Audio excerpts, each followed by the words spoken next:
Chapter 10-15. Grom definitely wouldn't recognize the night elves, but Tyrant had just worked with him. How could she not recognize him? Grom was speechless.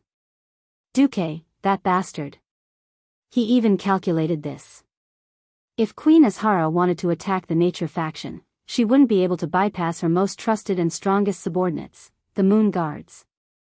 Unfortunately, the Moon Guards had the biggest traitor of the Nature faction, and one who had direct access to the higher-ups. It would be strange if the Queen faction could succeed. Grom really didn't want to ask where Tyrant and the Stormrage brothers were now. They shouldn't be low anyway. Grom's guess was right. Tyrant was already the leader of the Elun sisters at this point in time, and Malfurion had been studying under the demigod Cenarius for a long time. Once the two of them were alarmed, it would be like pulling out a radish with mud. Grom didn't give up. Is it good to cause chaos among the Night Elves now? Duque asked in return. Do you think the Night Elves will suffer heavy casualties from the ambush of their own kind, or from the ambush of the Burning Legion? Besides, Jaden will definitely send other strong people to open the portal apart from me. Since we have to ensure that the core of this history isn't changed, why don't we control the pace of things? Duque's words made sense. Lord Howl was speechless. In the past, Lord Howl only felt that Duque was scary, but he didn't know how scary. Only after working with Duque personally did he know that Duque's intellect surpassed all beastmen. He was thrown into the huge pit that was the Burning Legion, but Duque still hid his identity and became a great lord, using the Burning Legion's name to swindle others. What was even more ridiculous was that after swindling the first one, he still came to eat the next one. Be it the Burning Legion or the Caldoria Empire, they were both existences that could easily crush him. But at this pace, both of them were being toyed with by Duque. If not for the fact that Duque had always been a righteous hero of the Alliance and was willing to suffer a curse from Archimonde for Azeroth, Grom would have suspected that Duque was a natural schemer. In the meantime, while Duque was actively deceiving his superiors and bullying his subordinates, secretly stealing Kador's authority and seeping it into his personal goods. Azeroth's history was progressing as the original, probably. Tyrant Whisperwind ended her evening prayers in the Moon Maiden Temple in Surama. Coming out of the prayer room, she slowly sat down on a chair and slightly stretched her body that was a little stiff from kneeling for a long time. There was one thing that had been bothering her for a long time. The relationship between Malfurion, Illidan, and her had changed over the years. They were no longer childhood playmates. The simplicity and happiness of childhood were no longer there. Instead, they were replaced by the complicated relationships of the adult world. Her feelings towards Malfurion and Illidan had also changed. She knew that their feelings for her must have changed. The competition between the two brothers had always been carried out in a friendly atmosphere, but as time went on, the competition became more and more obvious. She didn't like it. Now, it had almost evolved into a fight between them, as if it was for the sake of competition. Tyrant knew that the target of their competition was her. She was flattered. Deep in her heart, she felt that when it came to finding a life partner, one of them should be either Illidan or Malfurion. She didn't want anyone to be hurt. But she knew that if she chose one, it would mean hurting the other. If she chose neither, it would be the worst possible outcome. Both would be hurt. Tyrant forcefully pushed the worries out of her mind and prepared to leave. She wore a silver hooded robe and did not say a word as she hurried through the grand marble hall of the temple. Even when the other priests greeted her, she only smiled in return. She looked up at the roofless roof of the temple. Most of the prayer rooms were open air, and the moonlight shone down gently, like a mother caressing her favorite child. Tyrant passed by the faintly discernible carvings of the goddess, and finally crossed the marble floor of the porch and walked out of the temple. Outside, the cool night air made her feel more comfortable. Tyrant walked down the smooth white steps and joined the crowd. Many bowed their heads to welcome her. Others respectfully made way for her. That's right, to the people of Sur Lama, the priests of the Moon Goddess Temple were the incarnations of the goddess. Even Tyrant herself was unconsciously deified by the people around her. Tyrant sighed softly and smiled at the people. But at this moment, Tyrant just wanted to return to a peaceful and simple life. Riding on the night saber, Tyrant's hair fluttered in the night wind. Tidying up her slightly messy hair, Tyrant allowed the night saber to lead her home while she fell into deep thought. It was the latest news. Her Majesty, who almost never left Azhara City, suddenly went to a royal villa in Garhala. It was rumored that the Empress did not hesitate to visit a mysterious guest for a brand new arcane energy. This was not a good sign. The highborn elves abusing the magic of the Well of Eternity could very well bring disaster. The topic of the Well of Eternity had always been a widely discussed topic in the Elun Sisterhood. The Queen's actions caused Tyrande and the other moon god priests to worry. At this moment, a loud commotion attracted Tyrande's attention. She noticed that there was a huge cage at the side of the central square of Surlama. A large group of night elves were pointing at the cage. What she saw was a huge, burly, green-skinned humanoid monster. From afar, it looked a little like a troll, but upon closer inspection, this obviously male monster was at least twice as burly as a troll. His bulging muscles were showing off his explosive strength. Illidan was there as well. He and a few moon guardians were pointing at the monster. "What's going on?" Tyrande asked Illidan. "I don't know. Our patrolling soldiers suddenly found this monster unconscious on the ground." When Tyrande tried to approach the green-skinned monster, Illidan grabbed her and said, "Be careful. The moment this guy woke up, he almost killed a moon guard. That sword in his hand can easily cut through our armor." Tyrande noticed that one of the moon guardians next to Illidan was holding an extraordinary two-handed greatsword. It was a weapon that was completely different from the night elf style. Just as she focused on the greatsword, a voice came from the mouth of the violent green-skinned monster, "Your Excellency Tyrande Whisperwind." Chapter 10:16. Tyrande jumped in fright, but she was certain that the green-skinned creature had said her name in the terrible Kadori language. "You can speak Kador?" Not only Tyrande, but even Illidan was shocked. He swore that before the green-skinned monster was escorted to Surlama, none of the elves had mentioned Tyrande's name in front of the green-skinned monster, let alone her full name. The green-skinned creature bared its fangs and mumbled some Kador syllables. It did not have the elegant and artistic tone of the elves, but it was still Kador. "I, Kador, am not good at it." The corner of Tyrande's eye twitched slightly, and she turned her head. "Illidan. Let him go." "But, he wants." Illidan was obviously in a difficult position. "If you were in my shoes, what would you do if you woke up in a strange place and found an unknown being threatening your life with a weapon?"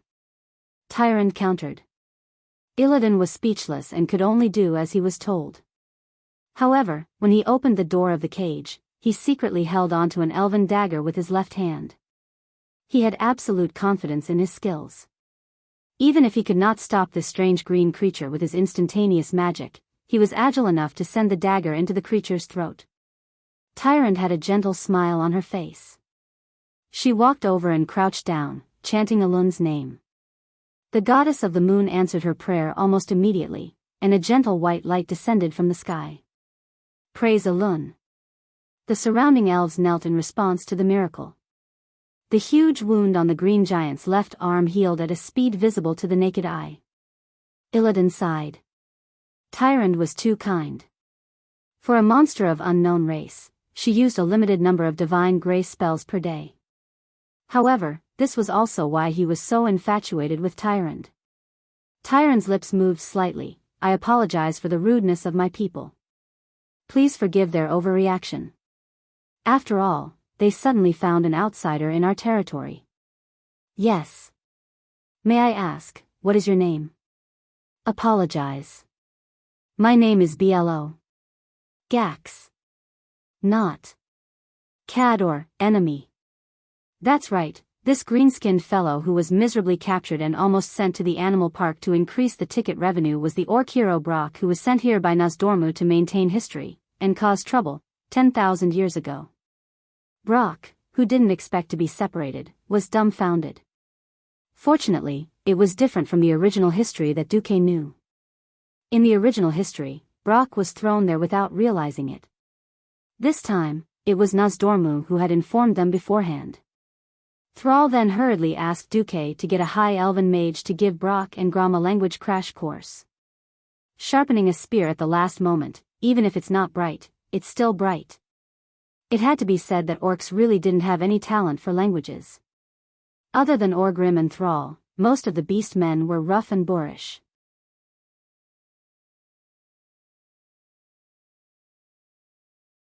Including Cenarius, the boar Agamagan, the bear brothers User and Yusak, the white stag Malorn, the storm raven Averna, and the other immortals formed the ancient guardian formation, which was like a mountain blocking Queen Azhara's path. Just as Tyrande was startled and reacted. In Galhalla, Duque, who was allowed to have almost unlimited power, was performing a summoning ritual on the main vein of the Well of Eternity. Although Kaldorii, who claimed to be a high elf, was considered the ancestor of magic under the Blue Dragon, Duke realized that the way Savis and the others used magic was so crude that it made people's hair stand on end. Chapter 10:17. Come to think of it, if there was an inexhaustible source of mana, then the priority would definitely be to create something grand and not to pursue efficiency. It was like a rich man with a net worth of tens of thousands of dollars for a meal. As a result, the habitual rough use of mana made many finer spells lose the opportunity to be developed. It was different in the future. The second Well of Eternity was made by Illidan after he stole a few bottles of pure Well of Eternity water and diluted it. The High Elf's Sun Well was made by Dethrima after he stole Illidan's collection. It was an inferior third-generation product. Although the High Elves had always bragged about how awesome their Sun Well was, it might be true for humans without a mana source. But compared to the most primitive version of the Well of Eternity, it was as ridiculous as some Chinese daring to claim to have filled the entire Poyang Lake with a 330 milliliter bottle of mineral water. Since there was no way to provide an unlimited supply of mana, he could only work on techniques to make up for the lack of quantity. Didn't you see that the amazing Phoenix Flame magic circuit that should have been popularized had become the exclusive supply of the Sunstrider royal family? It was because the requirements for mana were too high that it couldn't be popularized. Because the High Elves had an inexhaustible power of the Well of Eternity, they neglected the various basics and the creation and optimization of magic circuits. As a result, once the mana that an individual could carry reached the upper limit, the strength of a mage would immediately peak. In turn, they would lose the various magic skills that should have been obtained through training. When Duque displayed extraordinary magic skills in front of Savis, what he received was, of course, a full house of applause. Duque drew a three-dimensional magic array with 7 floors. From bottom to top, there was a magic array on each floor. If one looked down from the sky and saw through it, they would find that it was 7 huge concentric circles. From a three-dimensional perspective, it looked like an inverted cone. When Duque finished drawing, the Cad or Arcanists were already kneeling on the ground. Duque used the incomparably cool, crystal pulse staff, as a magic pen. After he finished drawing the array, he elegantly let the staff return to his portal bag. Okay. Activate the magic array. You can attract more messengers of the gods. Duque's look of "don't ask me to do such a heavy job" made him look pretentious. Only Grom at the side knew that Duke was now AF** king priest. He really couldn't do the job of summoning. At this moment, in the distorted void, Jaden's long right index finger was drawing circles on a huge moonstone with his sharp nails. Her nails, which were strong enough to break gold and jade, easily dug out a handful of green powder from the moonstone. He waved his huge demon hand and 3 boxes that emitted a mysterious purple glow appeared in front of the twins. Give the last one to Infernal. The twins giggled and accepted it. Elisa's asked, Master, who should we send as a mid-tier lord? Jaden smiled evilly. Didn't Archimonde always say that the second wave must be his subordinates? Then let Magtheridon go. In all fairness, Magtheridon was also a very powerful demon. If not for the fact that Duque had just dealt with Manaroth, the boss of the Abyss Lords, Magtheridon would definitely cause trouble for Duque. However, with that incident, it was clear who was the leader and who was the second. They were both intermediate lords. In the end, in the Mage Tower of Galhalla, the high elves who kept chanting and pouring huge amounts of magic finally waited for the other oracle of their dreams. It was a giant demon with a lower body like a dragon and an upper body like a human. It was more than 30 meters long and 12 meters tall and wielded a double-headed heavy sword. Therefore, it was necessary to send as many troops as possible. If the maximum number of teleportation this time was 100, then Magtheridon would have more than 80 points. The remaining points would still be enough to send a lot of elite demons. Groups of demon guards and apocalypse guards stepped out from the wide-open teleportation gate. Apart from them, there were also many Eridar succubi. They wore the most sexy and provocative clothes, or rather, they wore shameful strips of cloth tied around their necks. The moment they appeared, they shamelessly winked at the high elf arcanists. From the old men to the arcanists who were obviously still young, they were all within their hunting range. Finally, nearly 1,000 demons knelt on one knee in front of Duque. According to Lord Kill, Jaden's orders, from this moment onwards, including me, Dog King Hacker, all 1024 demons will be under the command of Lord Kill, Jaden. The one who spoke was a demon officer bathed in flames and lava. He had a head that looked like a dog's head. Dog King Hacker was not the evil god Hacker that the trolls worshipped. This Hacker could only be considered a more powerful mid-level demon commander, and his strength was weaker than a lord's. Duque kept an eye on him, because this guy was trash in other aspects, but his special skills were rather interesting. Duque's gaze suddenly became sharp. His gaze, which was 10,000 times sharper than a sword, swept across the 1,000 demons from left to right. Then, Duque suddenly attacked. A black whip as thick as a pillar swept across the battlefield in 1/100th of a second. The terrifying strengthened version of Mental Whip was temporarily applied to every demon. Without exception, all of the demons fell to the ground, twitching in pain. Amidst the cries of pain, a ferocious expression appeared on Duque's face. Perhaps you haven't heard of me before today, but that's not important. From now on, I'm sure everyone has a very deep understanding of me. Now isn't the time for you to wantonly kill and destroy. When the time comes, I'll let you have your own fun. But before that, you'd better tuck your tails between your legs. Whoever dares to spoil Lord Sardra's plan, I'll distort the void and crush the souls of your idiots one by one without Lord Sardra's help. Do you understand? Duque's final roar made the thousands of demons tremble. At this moment, Duque turned around and called Savis over. He pointed at Savis. Now, all demon guards and doomsday guards must listen to the command of this high elf, Savis. Even if he wants you to commit suicide, you must do it. Understood. Hundreds and thousands of demons knelt on one knee in unison to Savis. It could be seen that Savis's face was flushed with excitement that couldn't be concealed. Duque's eyes turned and looked at the enchanting succubi. As for you, do whatever Lord Kill, Jaden tells you to do. But you, and you, come here for a moment. Seeing Duque's face reveal an evil smile that all men understood. The Cadores Arcanists all revealed envious expressions. One reddish-brown, one purple, the two sexy succubi twisted their slender waists that would make single dogs drool. They wrapped their arms around Duque's waist seductively and followed Duque into the side hall. Almost as soon as the door closed, Duque heard a coquettish voice echoing in his ears. Great Lord, you really have good taste. You picked us sisters at once. Lord Infernal, may I ask what type of service you would like? Perhaps some people would ask if Duque had really joined Major's discipline and finally wouldn't let Eridar's hooves off. Of course not. Duque rubbed his nose. My lords, don't play with me. Just say what you want. Tisk. You saw through me? How boring. After two coquettish shouts, the two succubi revealed their true forms. Of course, they were the Eridar twins. Chapter 10:19. Sneaking into the enemy's rear, playing dirty and forcing women into prostitution, and letting every heavily defended fortress fall from the inside. This was the Eridar Gemini's forte.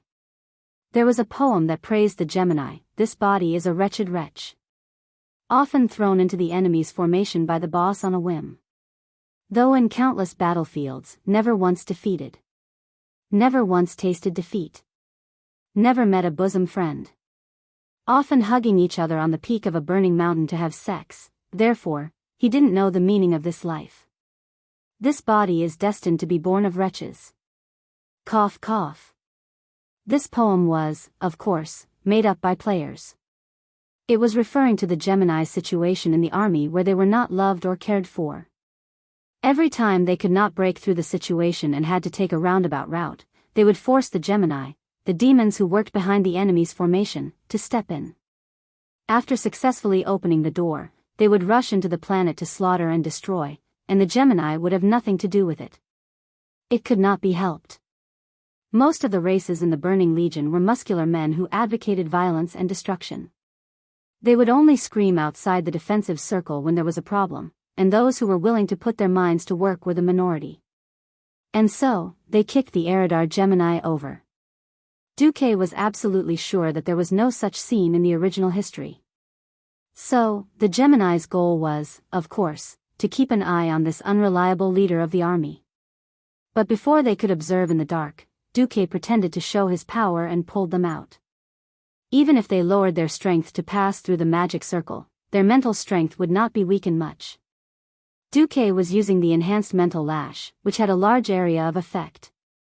How could a normal elite demon have the same mental strength as the Gemini? That was also the reason why the Gemini's anger was half real. But they were still considered gangsters. They had entered the battlefield to prevent Duque from stirring up trouble. In fact, when Duque had infused his dark energy, connected with Queen Azhara, and opened the portal, in the eyes of the Burning Legion's higher-ups, the possibility of Duque betraying them was almost negligible. The Eridar twins were not angered by this. They immediately reverted to their true colors and started fawning over Duque, the newly promoted Great Lord with a bright future ahead of him. Aura's eyes were like silk, and her soft hands gently shook Duque's left hand. Hey! Infernal Affairs, Master Kil'jaeden is quite satisfied with your performance this time. Queen Salolas leaned directly on Duque's right shoulder. Since Master Duque is in a good mood, we've spent a lot of effort to get these things from Master for the sake of you making us sisters proud. With that said, Gemini waved her hand at the same time, and 3 treasure chests emitting powerful mana fluctuations appeared in front of Duque. The best actor Duque, of course, was instantly immersed in his role. Like a money grubber, oh, no, like a starving dog, he pounced forward and opened the treasure chest, letting out a series of exclamations. The Eridar twins' faces were still frozen in awkwardness as their hands were suddenly emptied. This brat clearly did not like the Eridar demoness. Seizing the opportunity to escape. But who were Gemini? A professional worker behind enemy lines. A professional, okay? In any case, Duque's crazed gaze towards equipment was not an act. Since she knew Duque's weakness, it was a small matter that she couldn't seduce Duque.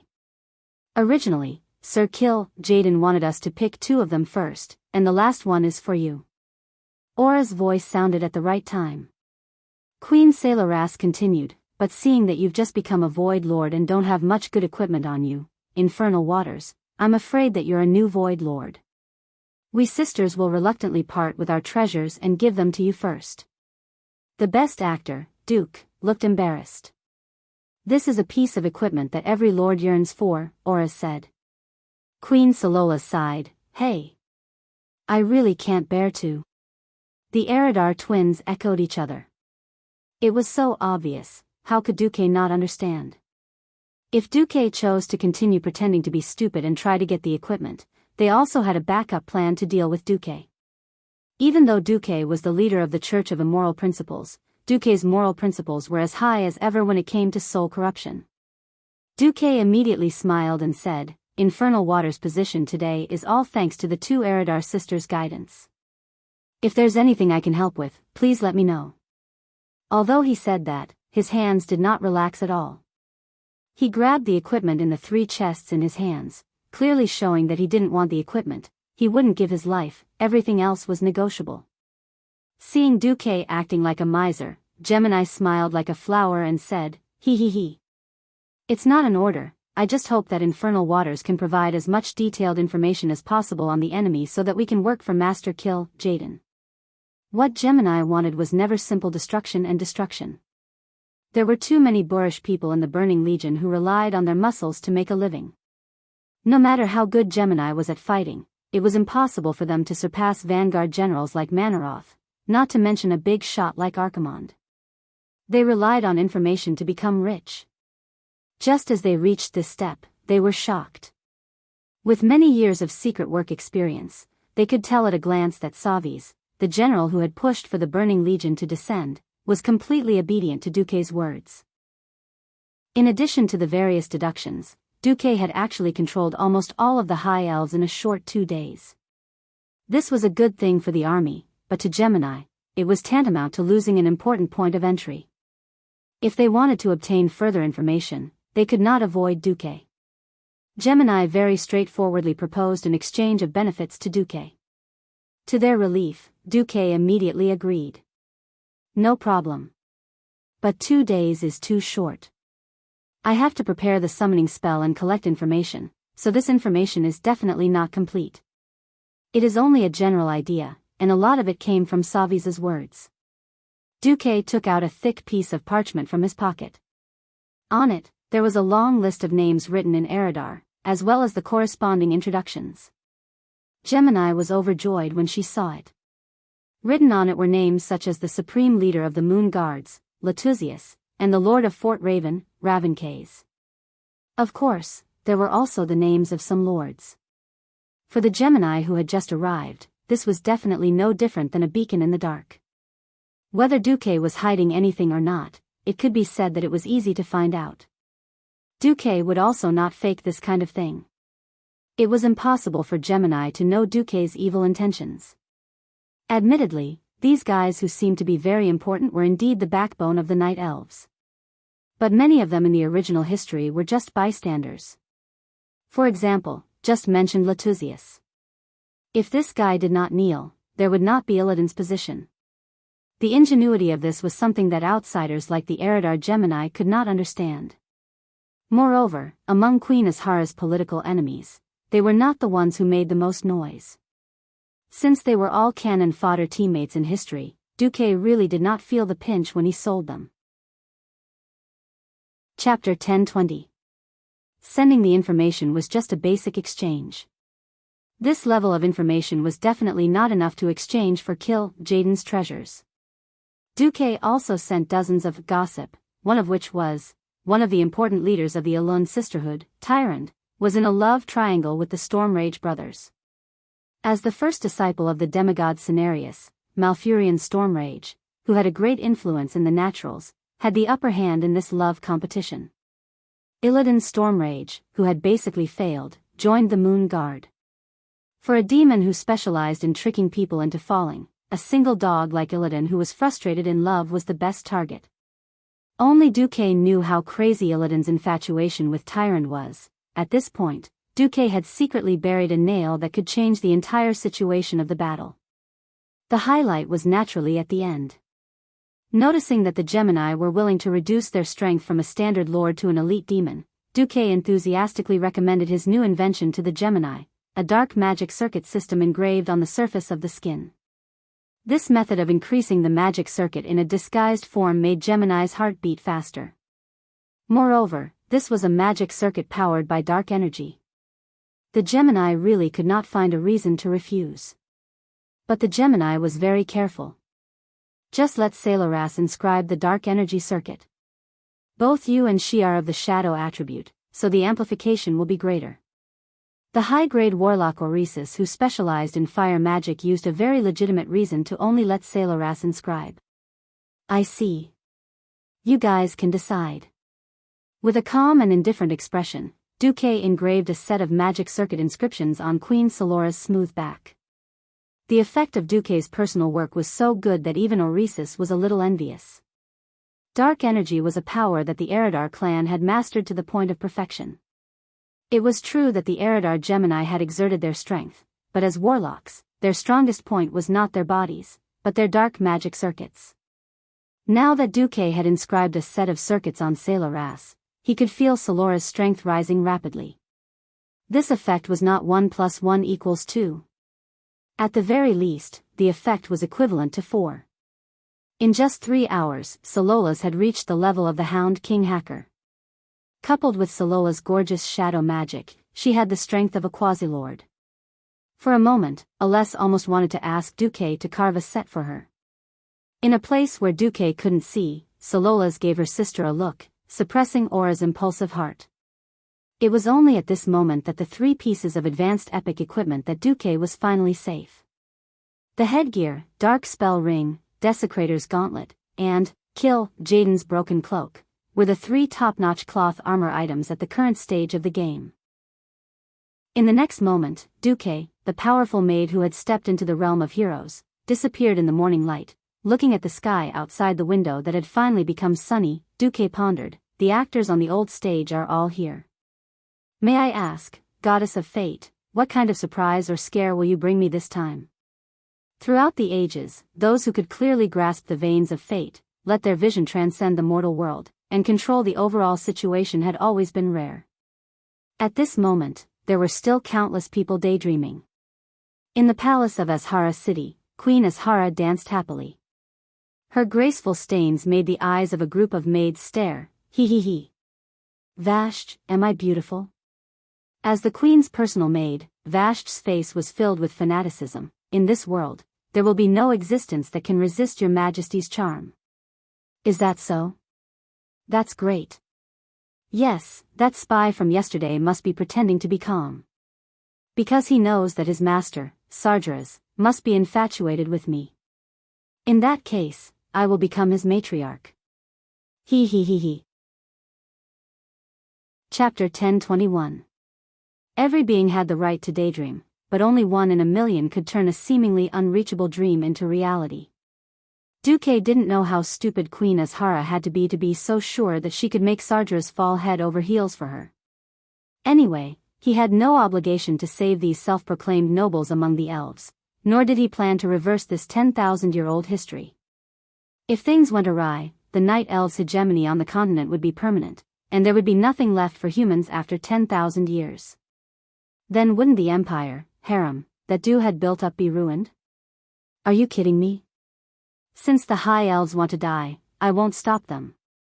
Thus, Duque became the great void lord of the Burning Legion with a peace of mind. However, in order to prevent himself from getting too into character and causing the night elves to fall, Duque still did his homework. Less than half an hour after Vanessa left Duque's side, Tyrande received a magical image that made her tremble both physically and mentally. Under the summons of Savis and the other elven arcanists, a huge 3-dimensional magic formation was activated. Hundreds and thousands of demon soldiers lined up neatly and walked out of the portal.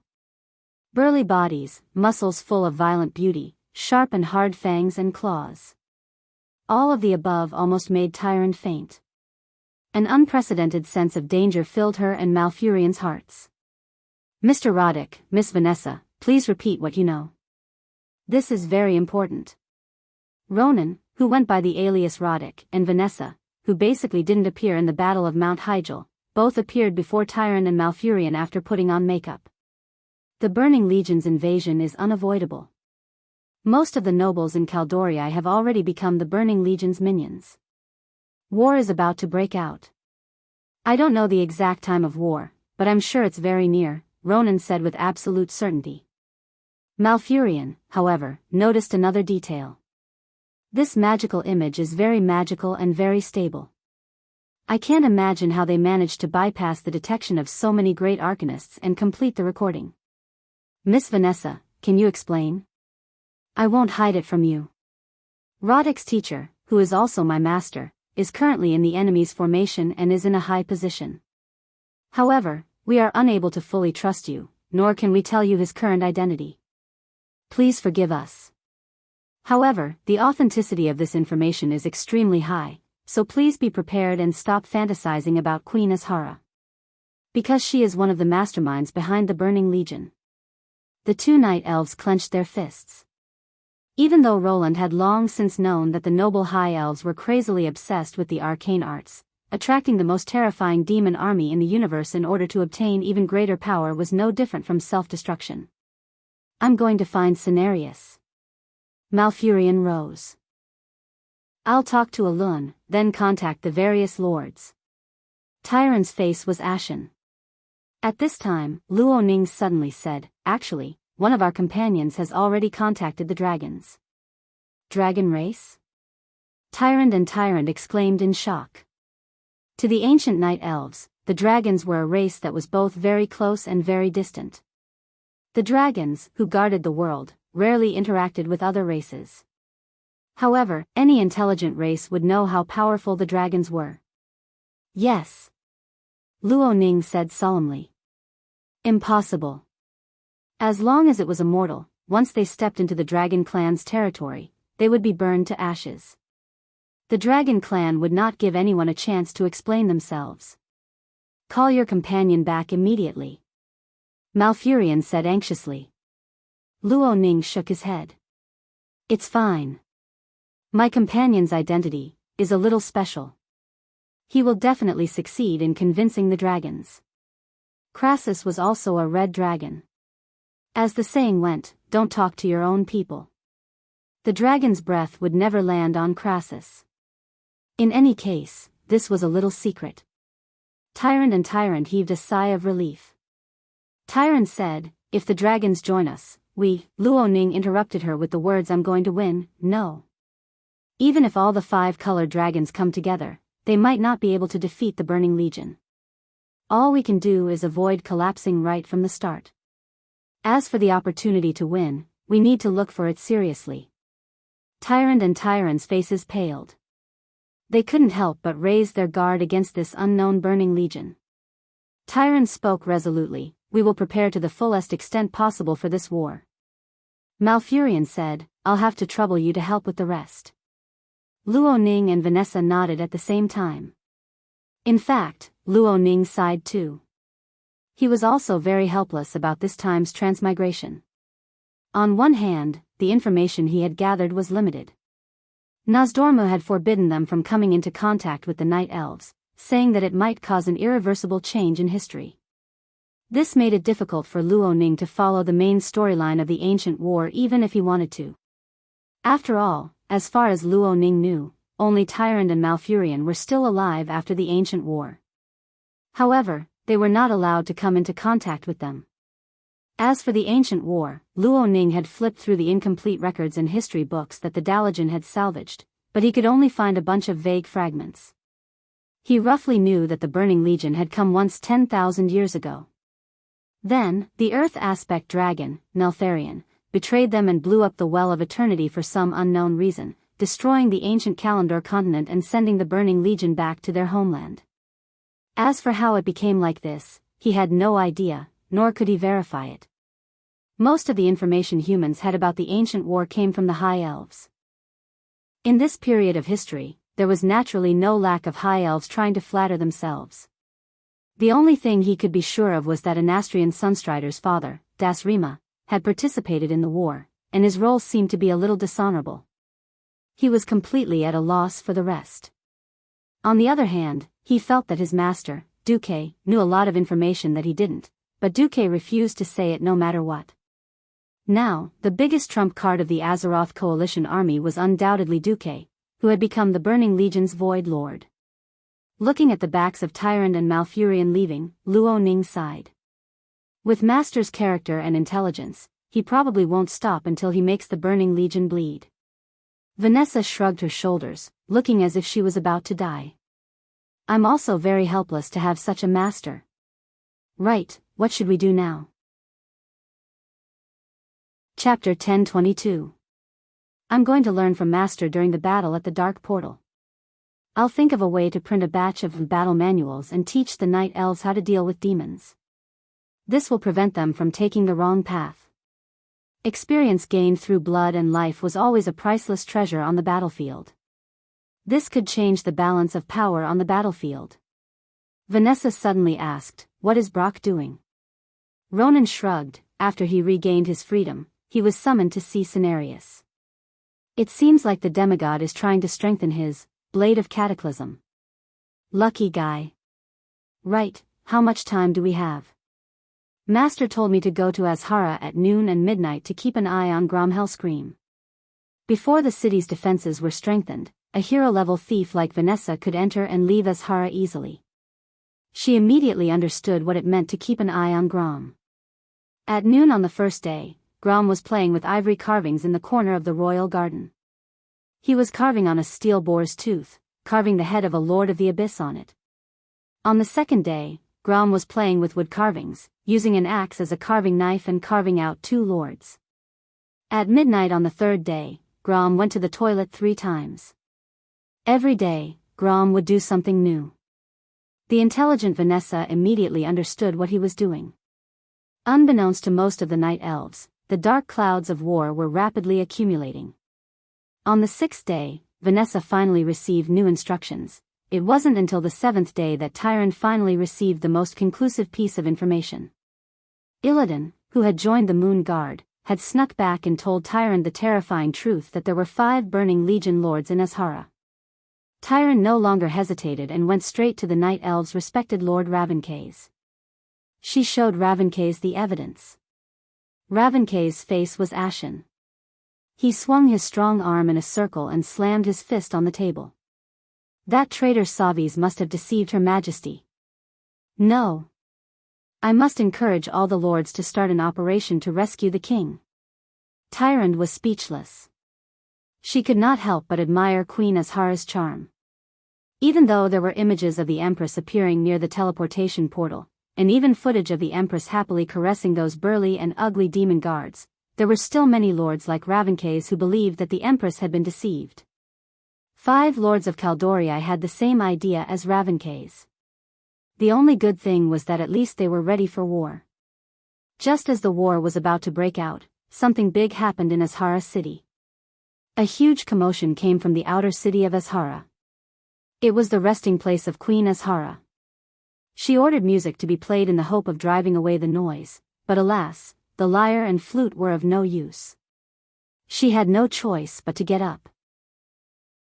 Her new bodyguard, the Demon Guard, followed closely beside her. She strolled gracefully through the palace. The first person she saw was not Jarvis, but Varsun, the captain of her guards, who was on one knee with one fist on his chest. I am the Supreme Empress.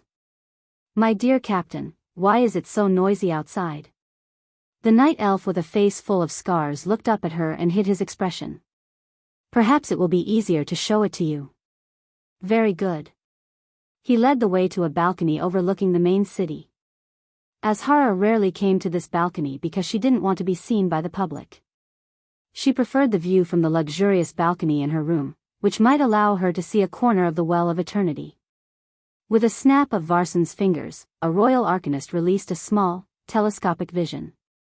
Then, the spiritual spell visual projection showed the queen that many civilians in the outer city were vomiting and having diarrhea. It was a terrible scene. EW.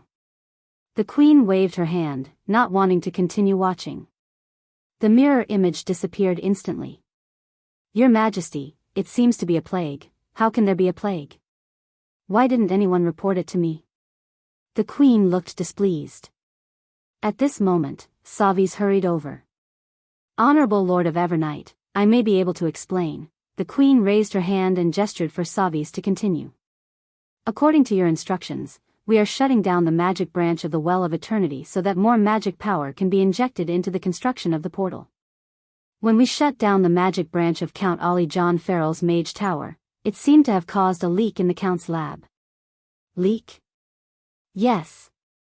It seems that a virus that can cause severe diarrhea leaked out and contaminated part of the water supply. As a result, more than 10,000 civilians are infected. How many Caldorii died? Not many died, but their excrement seems to have the possibility of secondary contamination. The civilians are panicking now. The queen looked even more displeased. I don't want to see any filthy people in my city. Therefore, an incident that didn't exist in history happened out of nowhere and then inexplicably set the tone. Azhara began a large-scale evacuation operation in the city. No, it was more accurate to say that it was banishment. A large number of moon guards and city guards carried shining magic weapons and wantonly drove the civilians away from Azhara. For a moment, the main city of Kalimdor, which stood in the center of the continent, was in chaos. On top of that, there was a rumor that an even more terrifying and deadly plague would spread in 2 days, which directly triggered a frenzy of fleeing among the residents. In just 2 days, this huge city with a population of more than 1 million was completely empty. The only place that wasn't affected was the inner city where the high elves lived. The songs were still sung, and the dances were still danced. In the underground palace of the inner city of Azhara, the twins found Duque. Queen Sailoras said in a teasing tone, "Yo. My dear spy, what do you think of the wave of refugees outside? Manaroth was going to descend soon. If there isn't enough blood, who knows if those guys will go berserk." This was obviously a test. If it didn't go well, it would be like mud falling on one's pants. Even if it wasn't shit, it would still be shit. As an honest and reliable young man, Dumoque was, of course, spouting nonsense with a straight face. "Oh. So what?" Duque's tone was full of disdain. On this small planet, a primitive race that doesn't even have interstellar warships or interplanetary teleportation portals. Even if they escape, where can they escape to? For me, completing the mission that Lord Kill Jaden entrusted me with and opening a larger and more stable portal as soon as possible to welcome the Burning Legion's main force is my only task now. Whatever you want to do, just do it. It's none of my business. On the 100-meter-high roof, the sand was shaken and fell down. The Lord of the Abyss waved the double-headed sword, but as if he were performing, he only dared to swing it on the spot and did not dare to let the tip of the sword move half an inch forward. Because there stood a seemingly insignificant existence, Duque. Idiot. Since even Lord Archimon wants you to accept my moderation, I will not allow you to do so. Both commanders have set opening the largest portal as their top priority.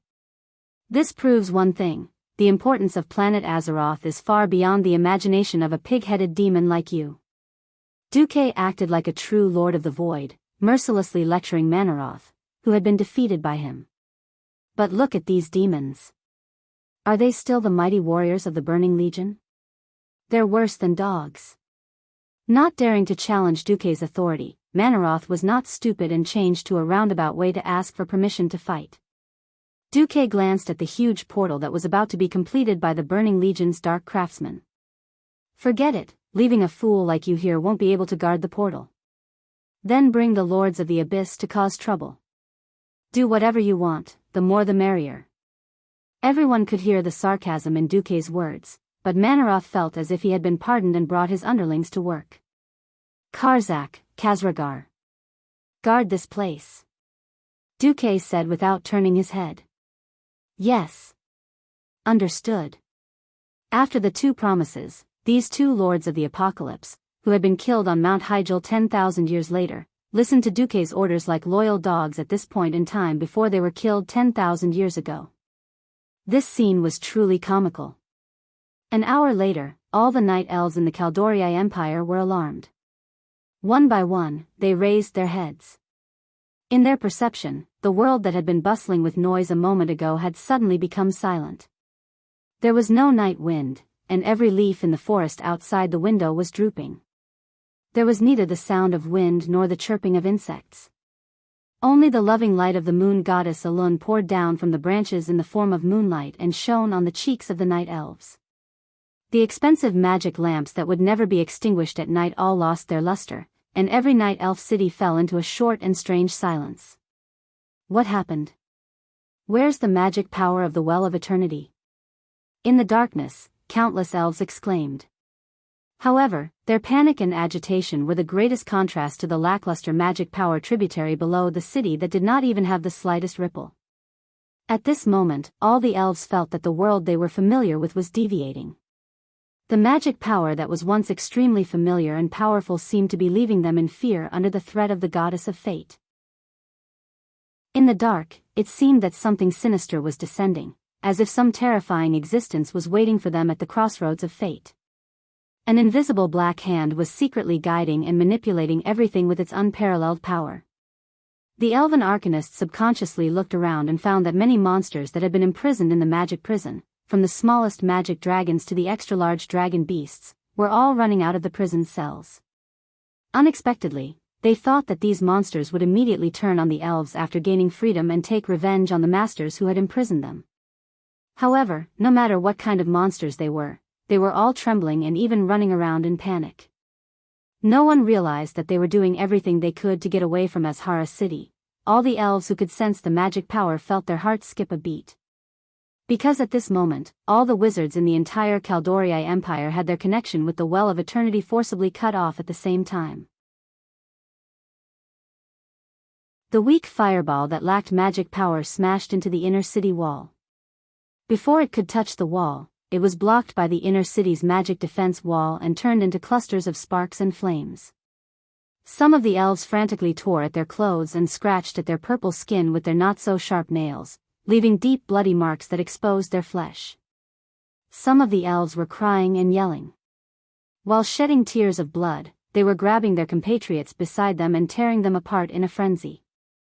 Some elves even started to set fire to the houses around the inner city in order to vent their dissatisfaction with the Empress.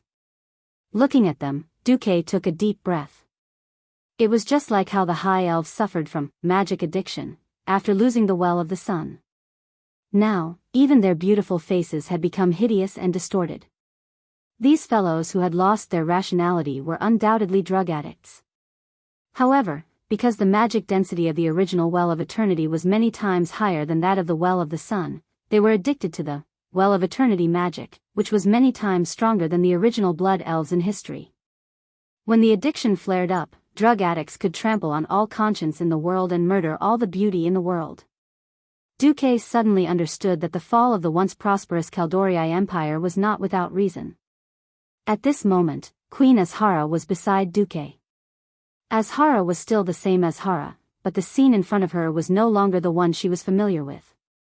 Azhara's golden eyes witnessed the scene of the city falling into destruction, the buildings that were quickly turning into ruins in the flames, the sea of fire that was gradually joining together, and the crazy elves who were murderous to their compatriots.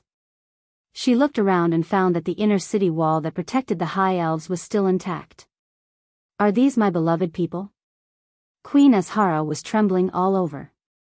Savis, who was beside the queen, stepped forward. Your Majesty, do you see this? These are all lowly people who appear to be obedient, but in reality, they don't care about your rule and benevolence. Everything in front of us is worthless. For a more perfect world, all imperfections should be swept away. Swept away. When Duque heard this word, he only felt disgusted. Weren't the High Elves the ones who abused the magic of the Well of Eternity and caused millions of subjects to be deeply addicted to it? At this moment, Queen Azhara turned around and faced Duque. May I ask if the most trusted servant of Creator Sardras, the commander of the heavens, the lord of the infernal underworld, also agrees with us doing this? Duque's disgust for Azhara deepened. This was a so-called ruler who pursued perfection. Everything a perfect queen did had to be perfect. Of course, Azhara couldn't allow her city to be tarnished by those addicts. But as a perfectionist, she couldn't open her mouth to announce the purification of her subjects. Ha ha ha. You want me, a fake void lord, to be the scapegoat? Duque laughed coldly. Isn't it your right as a queen how to deal with your subjects? This seemingly ambiguous sentence made Azhara and Savis think that they had gotten enough hints. Savis nodded first. If Sir Mark Dooku says it must be done, then it must be done.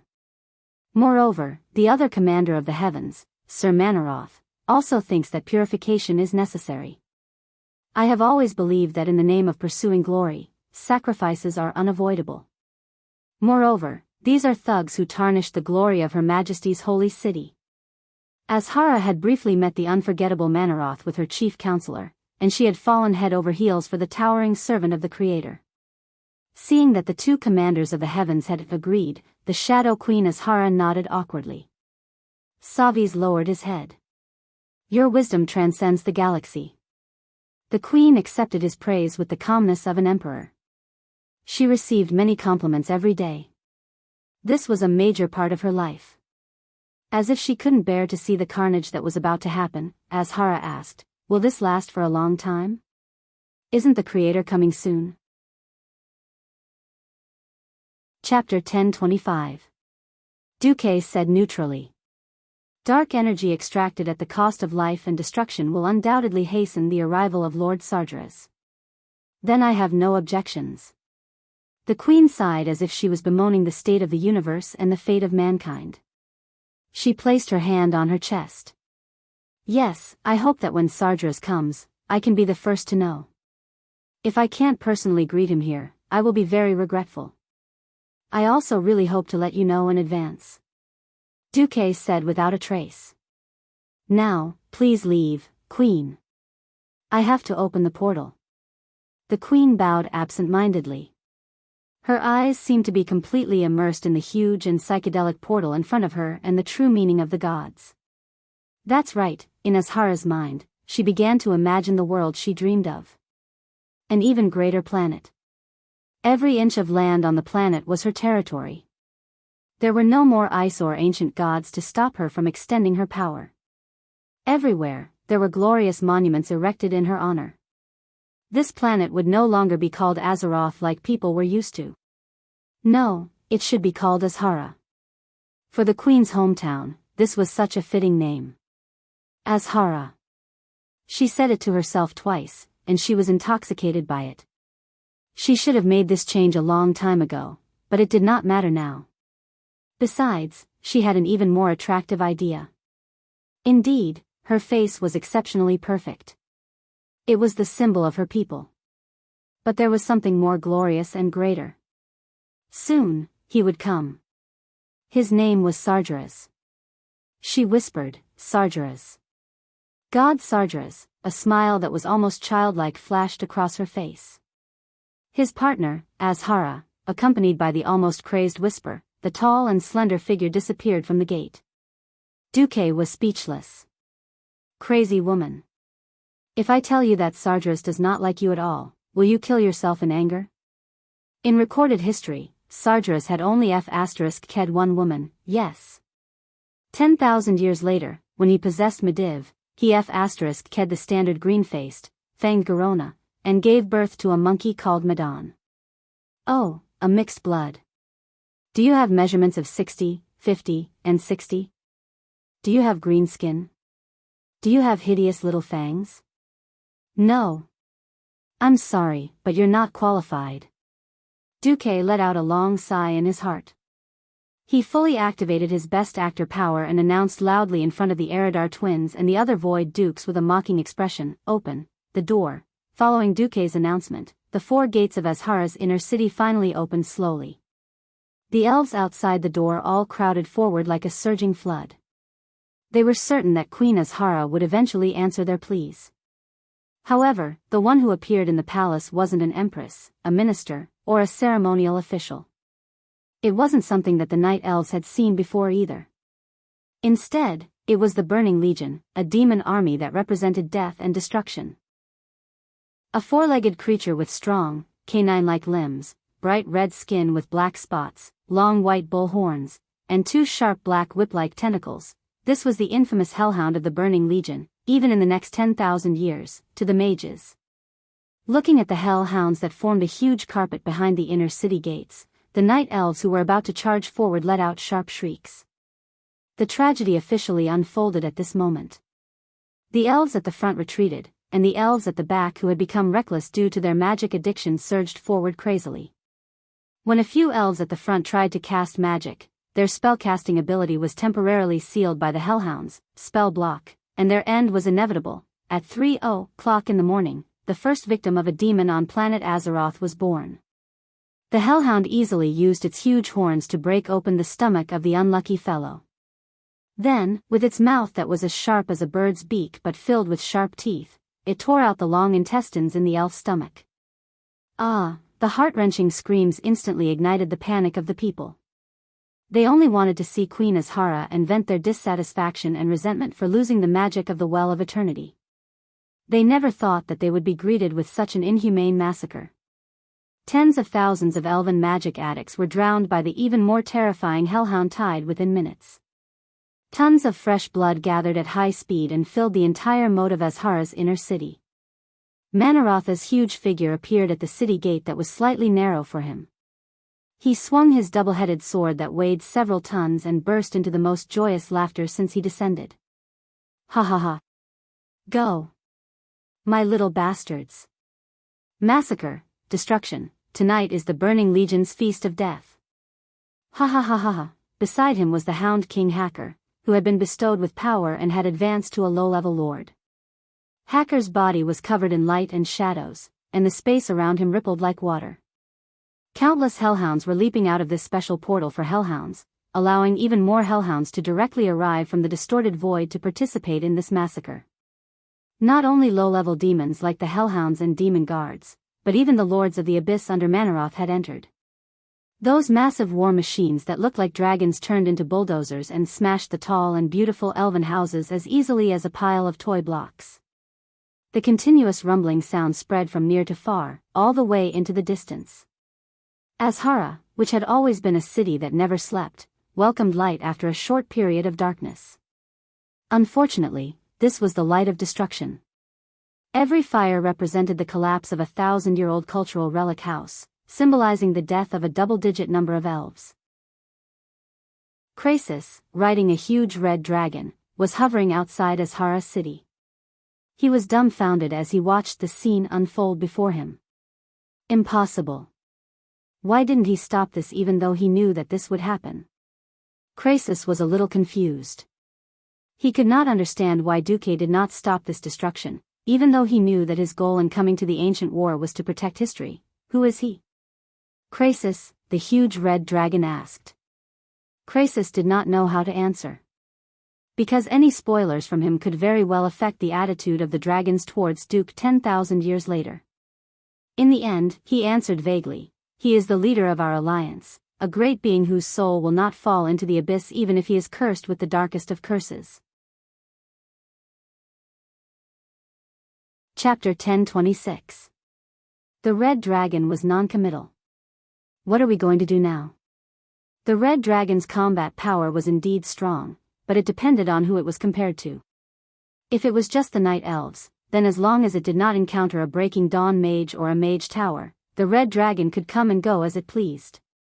If it was the Burning Legion's air force, then it would be a different story. Krasis knew very well that if Mount Hyjal did not have the domineering magic circle that forbade high-altitude flight, the result of the battle might be rewritten. The Burning Legion's air force was far more terrifying than imagined. Krasis shook his head. Let's go back. We must inform the other races and unite all the powerful and native creatures of Azeroth. Okay. At the same time, the messengers came to Fort Raven every few minutes. All the messengers wanted to see the master here because there was new news every time. Every news was equally terrible for Ravenkaze. No matter what, there was no way to obtain magic power from the Night Elves. Even the most experienced wizard here was helpless. In addition, the spell power that relied on the Well of Eternity to provide the source had also failed, and it had caused unfortunate results in one or two places. Panic happened one after another, and they were almost numb to it. It was only at this moment that Ravenkaze realized that after losing the Well of Eternity, and with the failure of magic communication, it was almost impossible to maintain law and order with the power of mortals. The middle and low-ranking officials in various places could have avoided chaos, but these officials were in chaos. Even if the lords had received the news early, they were not sure of the authenticity of the news and did not pass the news to the middle and lower levels, which directly led to the current chaos. The most important places, the areas near Azhara, had been cut off from news, and it boded ill rather than well. The Moon Guards, who were once proud of, could not even compete with the most primitive ordinary warriors who relied on their own physical strength. At least the ordinary warriors would not be addicted to magic. Damn it. Savis, you evil man who should go to hell. How much do you want to bewitch our queen? Ravenkaze angrily hammered the table. Tyrande was not afraid of the angry eyes around her. She stood up and said righteously, "No.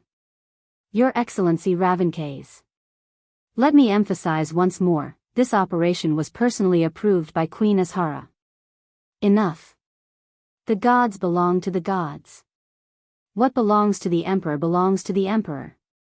Ravankees interrupted Tyrande. Tyrande's expression was ugly, her chest heaving with anger. This was also Kaldoriai's chronic ailment. Even though this was an era where deities frequently appeared, Kaldoriai was undoubtedly a kingdom ruled by emperors. The great nobles, who controlled a large number of troops and power, were very sensitive to the interference of gods and churches.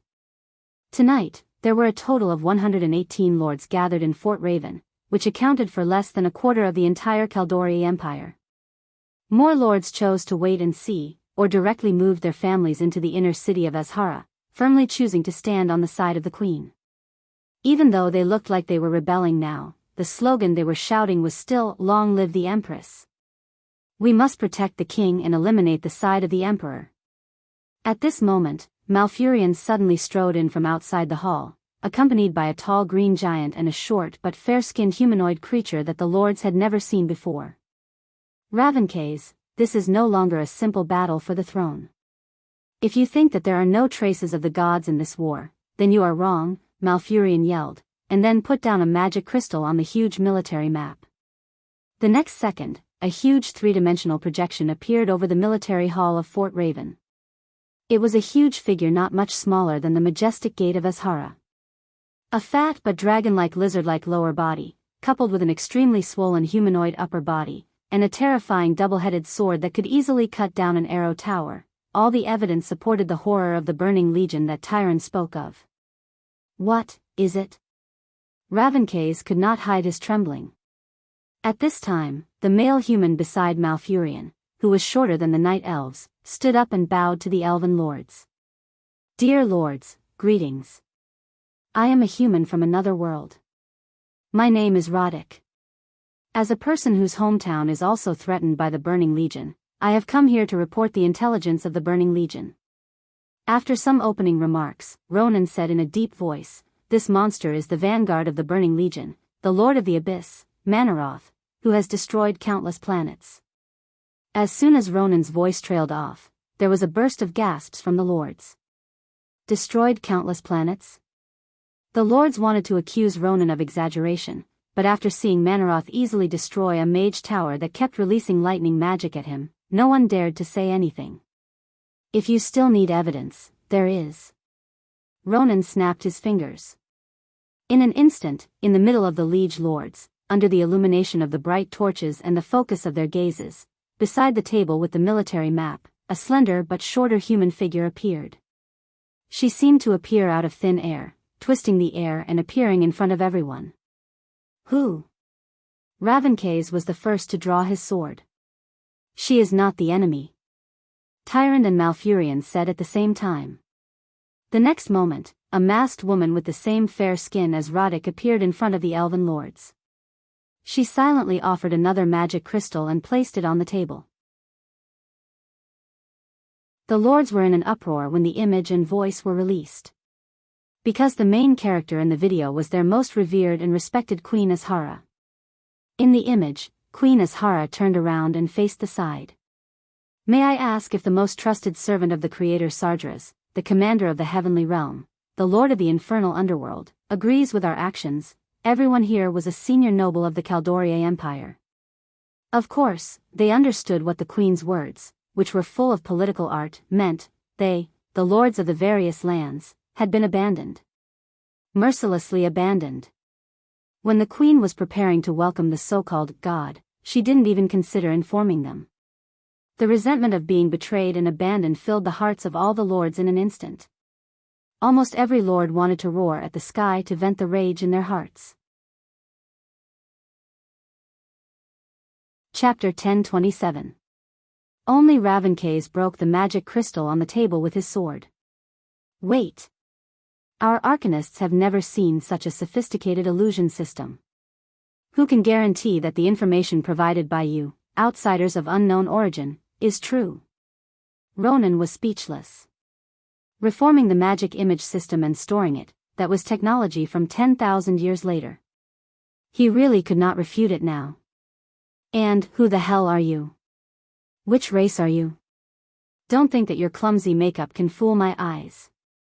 Ravencase pointed at Ronan, who claimed to be Roddick. Even if we are willing to believe that the Queen is involved in this operation, it does not mean that we, the noble Cador, will believe you guys of unknown origin. Stubborn, arrogant, it was a guy like Ravencase who had great influence in the upper echelons of the entire Cador Empire. The feudal lords who were filled with righteous indignation immediately distanced themselves from Ronan and Vanessa. At this time, Tyrant walked out, and it was obvious that her clenched fists were shaking. Look at the situation. In the face of such a strong enemy, you still have the mood to play your noble politics. This is no longer something that we, Cador, can handle alone. We need to contact all the forces that can be united. Ravencase waved his hand. No, we have had enough of suspicion and betrayal. We are the High Elves, we are born to be noble rulers. Even if our Queen is deceived for a while, only the High Elves are qualified to polish the Queen's eyes. I, Ravencase, the Lord of Fort Raven, propose once again, eliminate the treacherous Savis. And after this war in the name of the Queen, we will implement a parliamentary system. The Queen will still be the supreme head of Cador in name. Ravencase's eyes were sharp. As for those huge alien monsters, we will use our swords and magic to tell them how Cador occupied the most fertile land on this planet. How did they occupy it?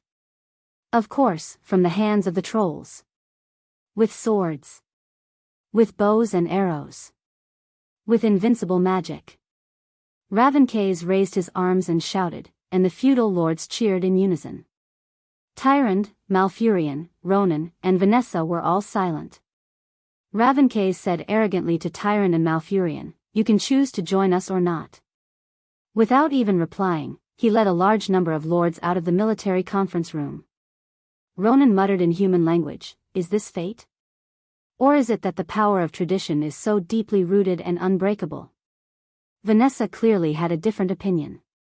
But Master still revolutionized the entire alliance. Those who don't fit the times will eventually be eliminated. Ronan suddenly shuddered.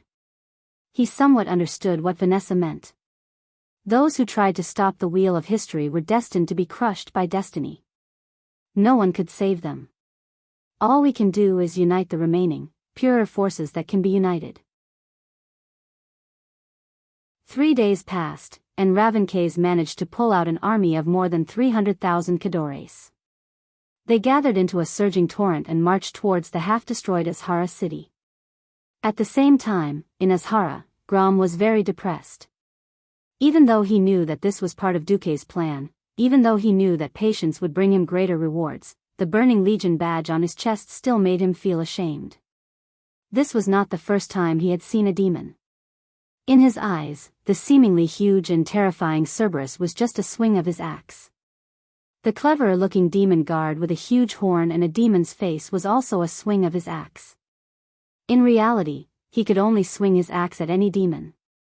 But with these demons gathered together, he could not swing his axe much. This was because this group of demons was not a pile of loose sand, but an army. Without the support of his comrades, he believed that he would only be able to kill 100 demons at most before he died. This made Grom feel depressed. Strolling along the long corridor of the palace, as he approached the palace with the few teleportation portals, more and more demons surged out from the palace gates. He was not surprised that the huge and beautiful building in the eyes of the elves was undamaged.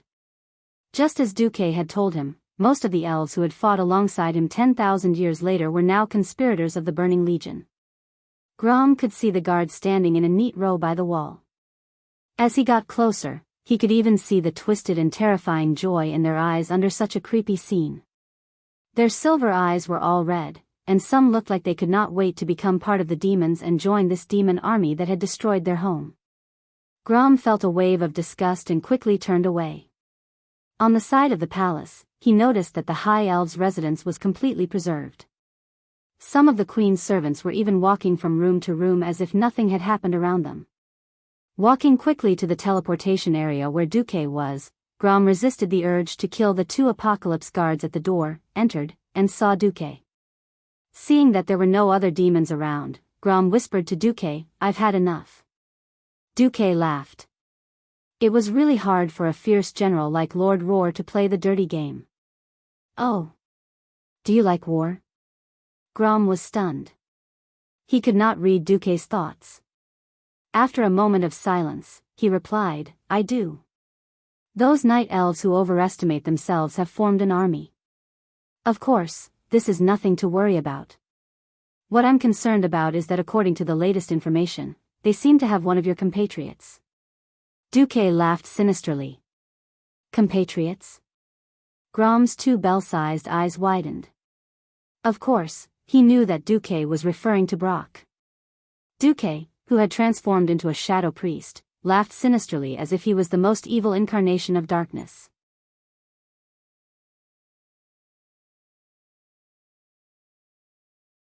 Chapter 1028. Scram. Duque snickered and snapped his fingers. Soon, a succubus came in.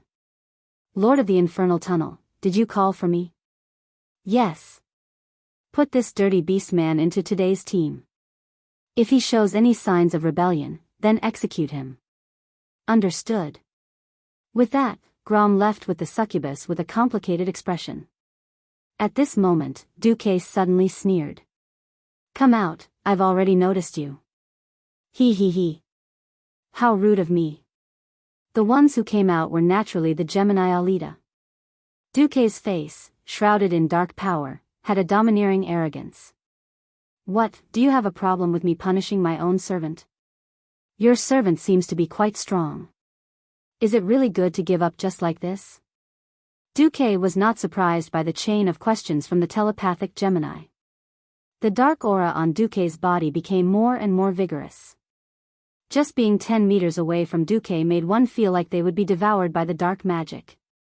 "It doesn't matter. To me, he's just an object to be thoroughly studied. He has long lost his greatest value. After becoming a Void Lord, I can have as many powerful servants as I want. There are at least 24 high elven mages outside the door eager to lick my shoes."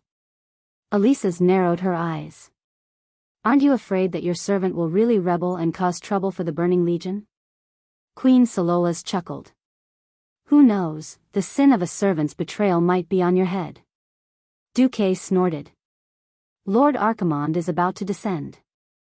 As long as I complete my mission, who will make things difficult for me for my test subject?" The Gemini was a little speechless. Duque had grown too quickly. From an inferior race that popped out of nowhere, he became the Lord of the Burning Legion in one leap. Now, the credit for opening the portal was going to fall on his head. But he also knew the way to survive in the Legion, yes. As long as he completed Kill Jaden's strict requirements and did not betray the Legion, he could be forgiven, or even deliberately ignored, no matter how big his mistake was. The credit was greater than anything else. There was even a hint of jealousy in Gemini's heart. Perhaps another lord would have been able to claim the credit of Duque's achievement. The problem was that the other lords did not have such a high adaptability to Azeroth as Duque, nor did they have the spatial magic ability to create a portal like Duque. If a lord whose power had been greatly reduced had descended here, he might not have been able to subdue Savis and Queen Azhara, and he wouldn't have been able to build the teleportation portal so quickly. At this moment, a terrifying will descended. Duque and Gemini bowed at the same time. "Greetings, Lord Kill Jaden, Master." "Infernal affairs. How long will it take to build a portal that allows Archimonde to pass through?" Kill Jaden's huge crimson shadow almost filled up the hall that was at least 200 square meters. The shadow was so realistic and filled with a sharp pressure. Duque and Gemini didn't even dare to raise their heads. Duque replied in a serious tone, "In the best-case scenario, we need to purify the water from the well of eternity that has been polluted by the High Elves before opening it. That will take 14 days. You know, I'm asking for the fastest time." Kill Jaden seemed a little impatient. Duque glanced at the Eridar demon wizards around him. "If I just want them to help me purify the magic and let me control and build the portal, that will take 3 days. Working together, 7 days." Kill Jaden's left eye clearly narrowed. He knew that this fellow called Infernal Affairs had high attainments in spatial magic. But Jaden would never put the fate of his people in the hands of an outsider, even if this outsider seemed to be very loyal to the Burning Legion. If Infernal Affairs did something to the portal and suddenly closed it when only a third of the Burning Legion's troops had passed through, that would be a huge problem. At this time, the Dragon Guardians of Azeroth were not to be trifled with. Then let's play it safe. 7 days. As long as the Archerons arrive, the Burning Legion's victory will be irreversible. Duque bowed and replied at the same time, in these 7 days, I need to focus on the construction of the portal and will not have time to care about other things. I believe that the enemy will find a way to break Azeroth's seal on the magic veins. I hope to strengthen the defenses in this area. Jaden looked at the Eridar twins with a pair of fiery eyes. I'll leave the protection of the magic veins to you. Yes. The Gemini replied with a lowered head. Infernal Affairs. As long as you open the portal, you will be the one to take the lead. I will give you an additional reward.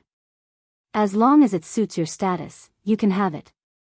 Jaden was indeed the best at ordering people around. Just as he threw a big stone called Overtime on Duque's shoulder, the Gemini immediately hung a carrot to lure him. Duque smiled and did not say anything. Under normal circumstances, it would be a waste for the Gemini to be a guardian. But this was obviously not a normal situation. He knew very well what trump cards the enemy had. Right now, he was digging a big hole for the Gemini to jump into. In any case, he had a good reason. I'll let Manaroth command the battlefield.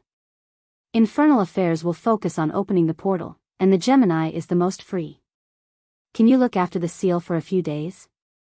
The Gemini could not find a reason to refuse. After all, once Archimonde arrived, with the Burning Legion's past experience, they would definitely win. Hee. In the end, it would become, it's not that we didn't work hard to suppress the bandits, but the bandits have Gundams. Almost at the same time, Tyrande and Malfurion looked at the majestic elven army, their faces full of worry. Tyrande even gritted her teeth, it's impossible to win. Look, our so-called elites can't even stand steadily now, and they actually have to rely on the remaining power of their mortal bodies to fight those huge demons? Malfurion sighed deeply, you're right. An army of 300,000.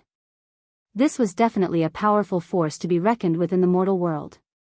But after seeing those huge, terrifying demons that looked like they were born to be fighting machines, Tyrande no longer had any hope for this army. Now, Tyrande fell into a deep state of confusion. When the demons came out, the high priestess of the Elun Sisterhood happened to be in Azhara City. Her desperate cries before her death were transmitted to her and the other priestess through the spiritual network left by the goddess. She really wanted to participate in this battle, but she had not received a response from Elun yet. Malfurion made a decision, no. I want to go to the Emerald Dream. Chapter 1029. The blazing hot wind blew on the ground full of gravel and ashes, rolling up the dust like waves, layer by layer, whistling and blowing into the distance. In the northwest of Azhara, a huge army was slowly advancing along with this gale. 300,000 elves sounded like a lot, but in reality, this was only a small part of the army of the huge Night Elf Empire. Because of the speed of mobilization, Ravenkaze could only gather the lords closest to Azhara. The lords further away needed a month, or even several months to get here. This was not an exaggeration. 10,000 years ago in Azeroth, this was the period when the Night Elf Empire was at its strongest. Kaldorii occupied nearly 80% of the territory of the ancient Kalimdor continent. The former Amani Troll Empire was only left in the northeast corner of the continent, struggling at death's door with Zwaman as a line of defense. The once glorious Gurubashi Empire was split into two parts, Zul, Farak in the southwest and Zul, Gurub in the southeast. If the Night Elf Empire mobilized, it was still possible to gather 3 or 4 million troops. Of course, the quality would definitely be uneven. To be able to gather 300,000 people in such a short period of time was already an amazing rallying power of Lord Ravenkaze. Unfortunately, when facing the Burning Legion, Ravencase only felt a little. Was there too few people on his side? The demons wreaked havoc everywhere. They burned down every house and forest, slaughtering every living creature within their sight. From afar, there was a flood of hellhounds howling. Behind these hound demons, blue-skinned demon guards also gathered there. When they saw the rows of night elves at the end of their line of sight, they all howled happily. Although chasing and destroying fleeing prey was also a kind of pleasure, large-scale slaughter was what demons loved the most. Today, more innocent people would be killed, more blood would splatter, converge into a river, solidify into a lake. Awoo! After the leading giant hellhound elite let out a chilling cry. The demons advanced towards the neat and orderly line of elves. Ravencase nodded. Archers, get ready, a noble shouted. Under the leadership of an archer who had obviously stepped into the realm of heroes, more than 38,000 longbows were raised high, slanting towards the sky. The nobleman tossed a handful of fluff above his palm. Looking at the direction in which the fluff had drifted, the noble continued to shout, level 3 wind, 10 degrees east. Awoo! Even though they were against the wind, the chaotic howls of the hellhounds as they ran at full speed formed a huge sound wave that pounced towards the elves. Some of the new soldiers who had never been on the battlefield almost couldn't hold their bows steadily, but those experienced marksmen knocked 3 arrows on the bowstrings in one go. The elf noble raised his hand high and looked forward. The group of demons was getting closer and closer, and he suddenly swung his hand down. Shio, shio, shio, the continuous sound of breaking wind formed a terrifying long sound. Accompanied by the shocking shriek of the Grim Reaper, more than 100,000 arrows formed a huge black cloud that stretched for several kilometers and suddenly rose into the sky. When the flashing arrows reached the highest point, under the effect of gravity, the sharp arrows were like a summer shower, pouring down on the demon's body. From afar, it looked like a gigantic Grim Reaper, opening its arms to embrace the devils. The devils weren't brainless creatures. However, even though they knew that death was in front of them, the burning legion still didn't slow down. The torrential rain of arrows suddenly fell. The devils of the burning legion were indeed demons, but they still had physical bodies. They weren't invincible. The first round of arrows almost completely covered the hellhounds. Some of the hellhounds had so many arrows stuck in their bodies that their corpses couldn't even lie flat on the ground. The hellhounds fell to the ground and died. Nearly 200 apocalypse guards also fell from the sky. However, the burning legion devils stepped on their comrades' bodies as if they were stepping on a stepping stone that had nothing to do with them, and they passed by at high speed. The hellhounds ignored their dead comrades. In their eyes, there was only greed for the night elves. They roared and continuously sped up with the momentum of participating in a carnival. Damn it! Ravencase cursed. Fire at will. Quick! The hellhound's acceleration exceeded the imagination of this veteran night elf overlord. Usually, even if it was a cavalry charge, with the night elves' hand speed, they could shoot at least 4 to 5 rounds of arrows. However, those damned hellhounds suddenly accelerated and disrupted everything. Fire. Fire at will. The archers gave up on aiming accurately and loosened the bowstrings in their hands almost as soon as they were ready. The arrows of death shot towards the group of devils again, but the effect was obviously not half as effective this time. The hellhound in front of the hellhound agilely made evasive maneuvers with irregular steps, increasing the distance between it and its companion. The demon guards at the back actually raised their huge shields and formed a standard carapace formation. These aren't just beasts. They're practically war machines. A noble beside Ronan roared. They learn too fast. Ravencase ignored this guy. After the third round of shooting, all archers retreat. Infantry to deal with the impact. Mages who can still cast spells cover. Lancers, prepare to charge. Your Excellency. Ronan suddenly shouted. Can I participate in the battle? At this time, mage, you can do anything. As long as you don't attack us elves. Go.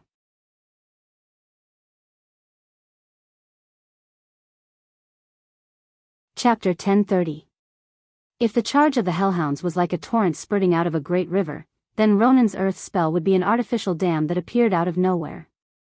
Like a row of heavy cannons bombarding the dam, the tide of Hellhounds was a perfect performance of what was called raging waves beating the shore. Perhaps the repeated attacks, day after day, year after year, would shatter the reef on the shore. But at this moment, it was only the tide itself that was shattered. All agility-type movements required space to be executed. Even the most agile existence, once it lost the space to make a detour, what awaited it was the most hated, the unfancy collision. The Hellhounds at the front instinctively wanted to go around or over. But in the end, they were still pushed to the front by the Hellhounds that couldn't stop, and their companions at the front line crashed into sharp stone spikes as if they were driving a pile of piles. Indescribable howls resounded in the middle of the battlefield. On many solid spikes, there were often a dozen or so Hellhounds that hadn't completely lost their lives. At this moment, Ronan began to chant the second battlefield spell. The source of all magic. Come and go with my mysterious meaning, and open a path of fire that destroys everything. The purplish-blue arcane energy turned into gorgeous runes that formed dazzling rune ribbons around Ronan, circling his body in a clockwise direction. Supported by a set of dazzling, exquisite equipment, and the special effects of unruly will and other strengthening accessories were fully activated, the little remaining magic power was all compressed and poured into the next attack. 10 seconds later, a huge magic dragon of fire crossed the crowded front of the Hellhounds and flew directly above the group of demon guards that were lined up because of the shield and turtle shell formation. Boom! A huge mushroom cloud rose in the formation of the demon guards, and in the elves' vision, at least 100 demon guards were blown into the sky. More were turned into ashes in the direct hit of the explosion, and the rest were either blown into pieces and scattered, or simply fell to the ground, motionless. The stones on the turf were also blasted away. A boulder fell on a Cerberus, crushing its spine like breaking a twig. The advance of the Burning Legion's main army in the middle had been stopped. These ferocious demons were obviously in a mess. No matter how picky Ravencase was, he could not help but praise Ronan's performance. Good job. The archers made use of this opportunity to fire another volley of arrows at the Hellhounds that were huddled together. A large number of arrows rained down, and the scene became even more chaotic. The night elves cheered. The moon guards looked at Ronan jealously. Ravencase roared at his mages, telling them to act quickly. However, it seemed like the night elf mages were far inferior to Ronan. That's right, an entire team of 500 mages couldn't even compare to Luo Ning. Having fought on the loads of the Well of Eternity for a long time, the elven mages had inexhaustible magic power. They would subconsciously study their own casting skills instead of expanding their magic circuits so that they could store and refine more magic power on their own. According to Duque, these guys had frighteningly short mana bars. The elemental magic that descended on the Burning Legion weakened from time to time. A large number of demons fell to the ground, but more demons surged forward. The magic offensive that was supposed to be a suppressive area attack and turn a certain area into an absolute dead zone seemed extremely weak. The central battlefield that Ronan plowed through with his ultimate skill was fine. There were no fortifications around it, and the night elf infantry that directly met the enemy with a shield formation showed a one-sided decline. In front of the more agile and stronger demons, the elven infantry easily made trades that shocked every commander. Many times, it took 5 elven infantry to exchange for the death of a Cerberus. Until this moment, the elven lords felt a little regretful. They should have thought of a way, whether it was spies or thieves, to restore the magic supply of the Well of Eternity before going after the Burning Legion. On the left flank, the Moon Guards led by Illidan were fighting, and the situation was still somewhat manageable. After all, these Moon Guards who chose to support the Lord and rescue the Queen, even if they had lost their magic power, were still highly trained warriors. The right flank was in a difficult situation. At the worst time, even the supreme leader of the Moon Guards, Latuzius, had to fight on the front line. As the Burning Legion further increased their troops, especially after the appearance of the Lord of the Abyss, the Night Elf army showed signs of collapse. Just as the Elven army was on the verge of collapse, a mysterious existence, in a special way, visited the inner city of Azhara, which was under high security. There was a sentry every 3 steps, and a sentry every 5 steps was not enough to describe the security of this place. Around the palace, the elven guards in green armor, armed with spears and swords, carefully looked around. But they were not the core of the security net. Countless Cerberus ran back and forth almost irregularly. There were multiple void-eye demons patrolling every important position. Eye demon, a special demon that could cross space and see very far away, or see through things hidden in the void. At first glance, it was no different from a huge and ferocious eyeball. They just floated in the air, scanning every corner of the inner city of Azhara. With them here, even a hero-level thief like Vanessa could not even think of taking half a step in. Even though the defenses of the Burning Legion were so exaggerated and strict, a special existence still entered.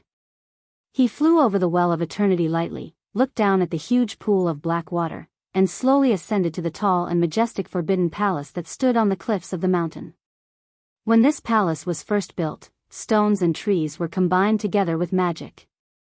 Such a miracle touched the hearts of countless people, but now it was daunting. It was another stormy night, and an even more uneasy and evil atmosphere hung around it. The elves did not dare to stare at it, and even if they did, they would quickly look away. Except for the mysterious intruder. Yes. He was Malfurion Stormrage, whose soul had left his body and existed in a strange form between the Emerald Dream and the real world to sneak into the Azhara Palace. Malfurion was caught in a conundrum. He had clearly sensed that an unpredictable, mysterious power was being nurtured in the highest magic tower, but he could not find a way to get in. A 3-dimensional magic formation with strong mental attributes surrounded the entire magic tower. At this moment, Malfurion saw a sign that gave him a headache. It was a green arrow.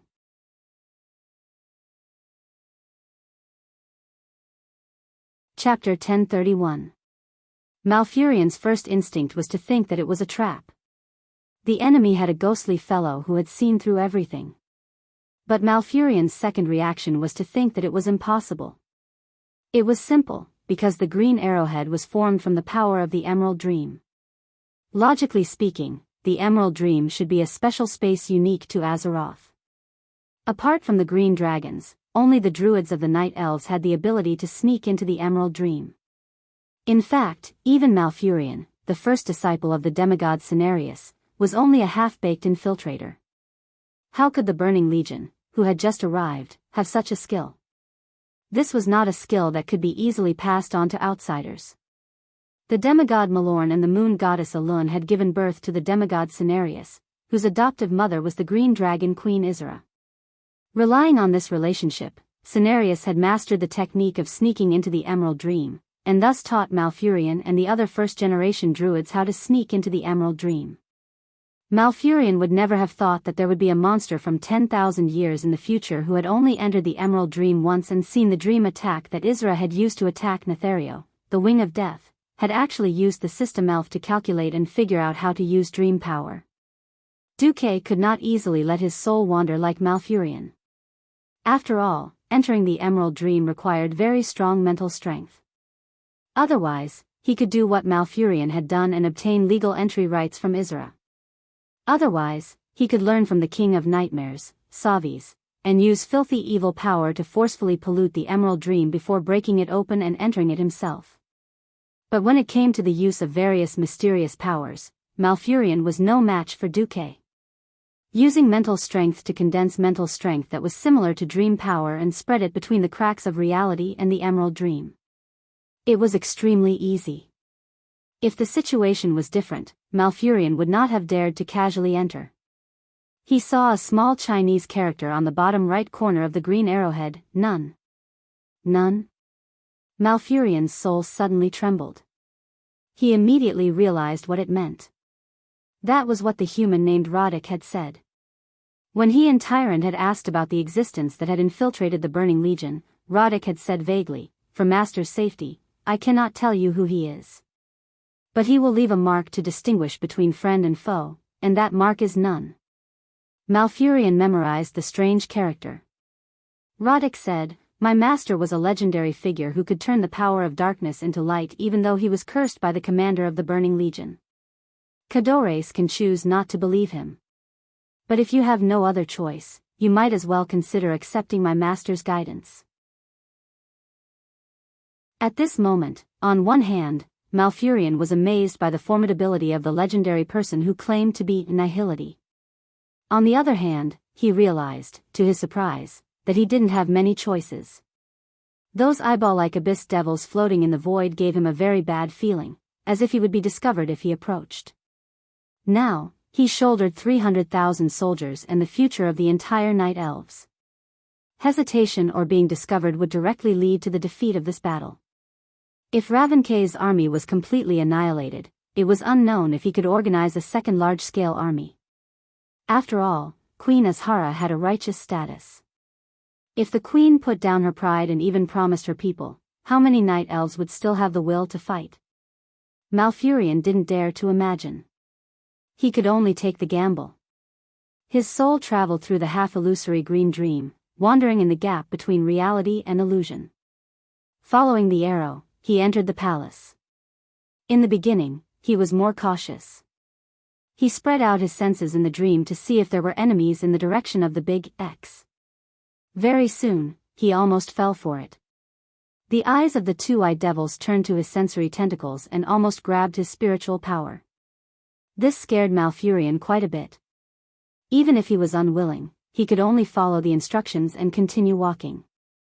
Those green dream imprints were very exquisite. Apart from directions, there were also signs such as no passage, the road ahead is narrower, and watch your head. There was even a patrol countdown. Even the Eye Devil's vision range and patrol route were marked out for Malfurion. Just what position did this nun have in the Burning Legion? This wasn't the kind of information a squad leader or something like that could have. Malfurion was secretly shocked as he continued walking. After many twists and turns, he even had to take a detour of more than 200 meters to avoid an Eye Devil that was in an excellent position and go through a straight path that was only 10 meters long.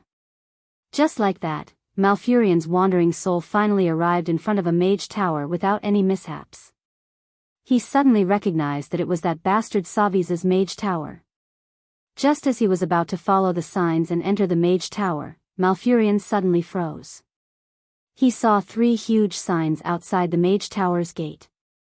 Along the way, he had basically distinguished the signs that this nun had set for each level of demon. For example, the yellow sign was for ordinary demons, and the silver dragon sign was for rare elites. But here, Malfurion saw 3 completely different signs. He recognized one of them.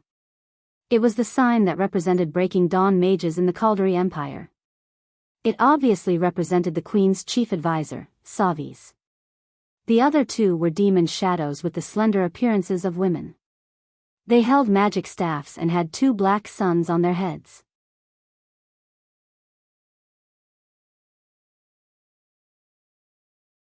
Chapter 1032. In Savi's mage tower, Savi's once again heard the teachings of the great god, Sardras. Well done, Savi's. You need to be patient and don't make any mistakes.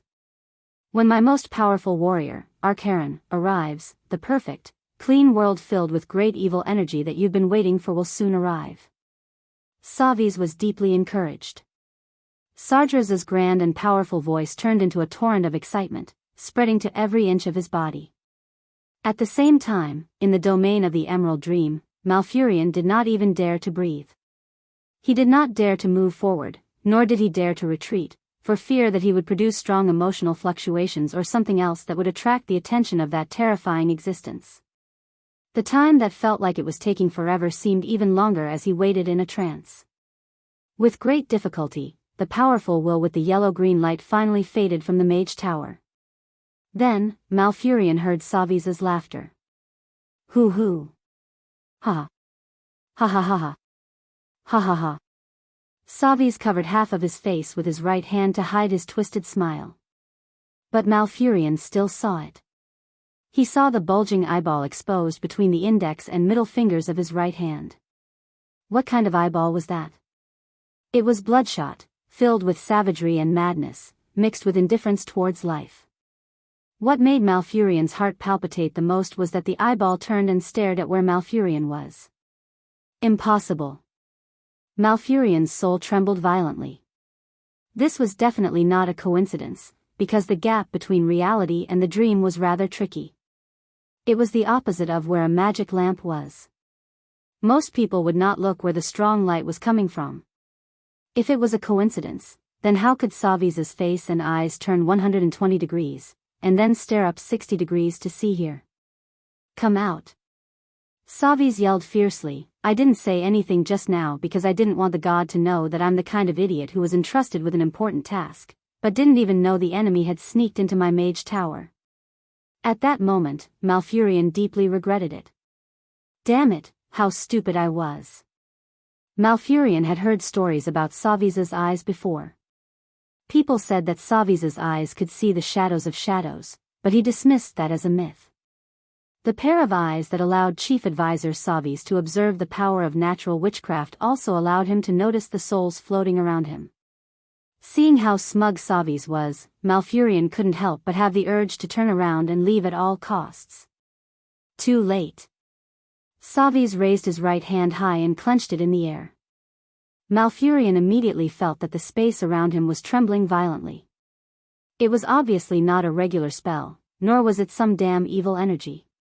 It was a power of the same origin as the Emerald Dream. Dream? No. That was a nightmare. The black spiritual matter made of infinite nightmares turned into a ball-shaped cage that was at least 30 meters in diameter. It opened a giant mouth that looked very sharp and bit at Malfurion. Not good. Malfurion intended to launch a counterattack immediately, but a strange being reacted even faster than him. It screamed and lunged. Right in front of Malfurion. It was a special existence that lurked in the dream like Malfurion, and it seemed to be a soul. Unlike Malfurion, it was more like a scapegoat that had been hidden in a crack in the dream in advance and thrown out when certain conditions were triggered. If Savi's attack was a trap, then this unknown thing was more like a scapegoat specially used to destroy the trap. Malfurion was tongue-tied as he watched the black shadow being swallowed by Savi's attack. Savi's was fooled by this strange being that he had caught. Rather than saying that it was some monster hidden in the dream, it was better to say that it was some kind of spiritual amalgamation with a strong will. It wasn't even a soul. Savi's released his spirit and touched the pitch-black spirit. He withdrew it almost immediately because he saw some fragmented fragments. There was once a young arcanist who participated in the great Lord Savi's experiment and met with misfortune, TSK. It's actually the amalgamation of some stupid magic apprentice's resentment. Savi's couldn't help but laugh bitterly. Have the great god Sargeras and Lord Infernal Affairs been giving me too much pressure recently? They're making me nervous. Endless research into arcane spells naturally came with all kinds of costs. Savi's turned his wrist and clenched his fist, instantly annihilating the spiritual amalgamation that wasn't even a soul. Savi's shook his head and walked out of the room. At this time, if Malfurion still had a body, he would definitely be soaked in cold sweat, as if he had just been fished out of the water. Only those who had personally experienced what had just happened knew how thrilling it was. If it wasn't for that perfect and ingenious spiritual amalgamation, it would have been Malfurion who had just been caught. The one who had just been caught would have been him, Malfurion. Never underestimate a mage tower. As the most thorough home field of a powerful wizard, a mage tower didn't just mean that it could greatly increase the power of the wizard who was the master. It also had all kinds of targeted defenses. Once Malfurion was discovered, even the dream space might not be able to protect him. The high concentration of magical elements was enough to cause spatial disorder. If he didn't hide in the deeper layers of the dream world in time, he would probably be forcibly beaten out of the dream space. That would really be the end of him. Malfurion couldn't help but think of the nothing that had helped him.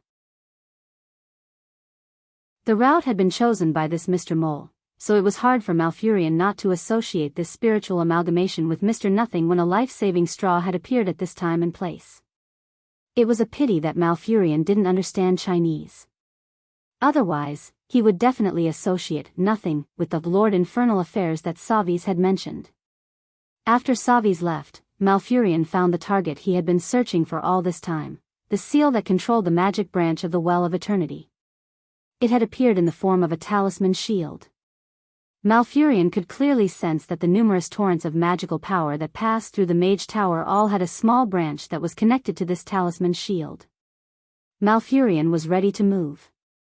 But at this moment, he seemed to hear Tyrant calling out to him in his daze. "Come back, before you are discovered, come back to us." No. Malfurion firmly refused in his heart. He wanted to complete his mission, to save his people, to save his world. The talisman shield had to be removed.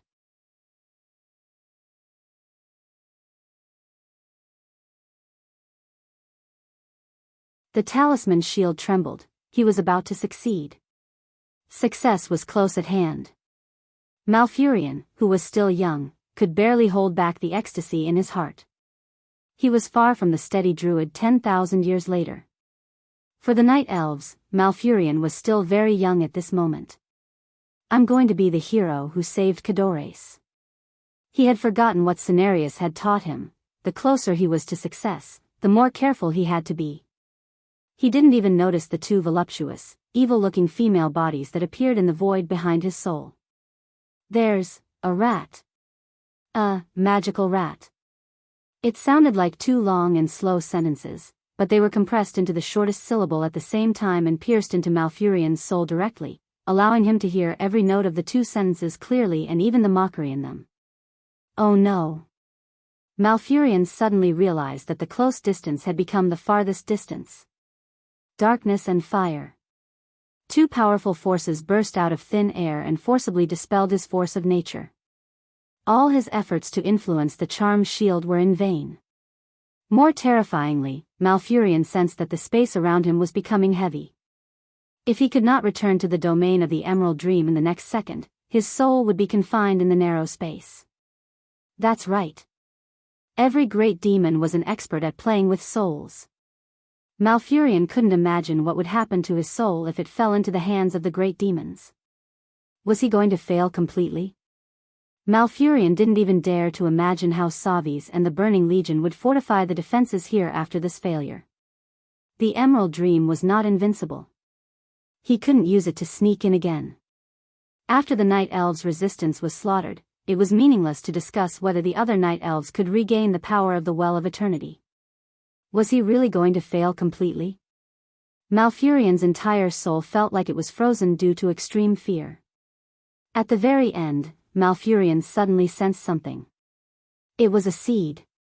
Ordinary seeds couldn't attract his attention, but this was the seed of the Tree of Life. He would never mistake it for someone else. Even though the seed felt completely dead and its life force had been completely devoured by the power of darkness, the Tree of Life got its name because of its endless life force. As long as there was an external injection of life force, and as long as the seed was preserved, it could be reborn. Malfurion brazenly activated Wild Growth. Originally, this was just a druid's recovery spell. But when it was used on the seed of the Tree of Life, it had another effect. Caught off guard. When a seed germinated, grew, and turned into a towering tree in 1/100th of a second, anyone would be dumbfounded. The Tree of Life that had suddenly emerged after receiving all the magic from a powerful druid immediately turned into a human form according to Malfurion's will. It punched out at the two female demons who looked like they were not to be trifled with. This bought Malfurion the most precious time, allowing him to concentrate the last of his natural power on the rune shield. However, when he was about to destroy the rune shield, a sudden fear descended upon him. Malfurion's soul began to tremble uncontrollably. "You won't touch this rune shield." A terrifying voice appeared in his heart. "You don't want to do this. You just want to serve me, worship me."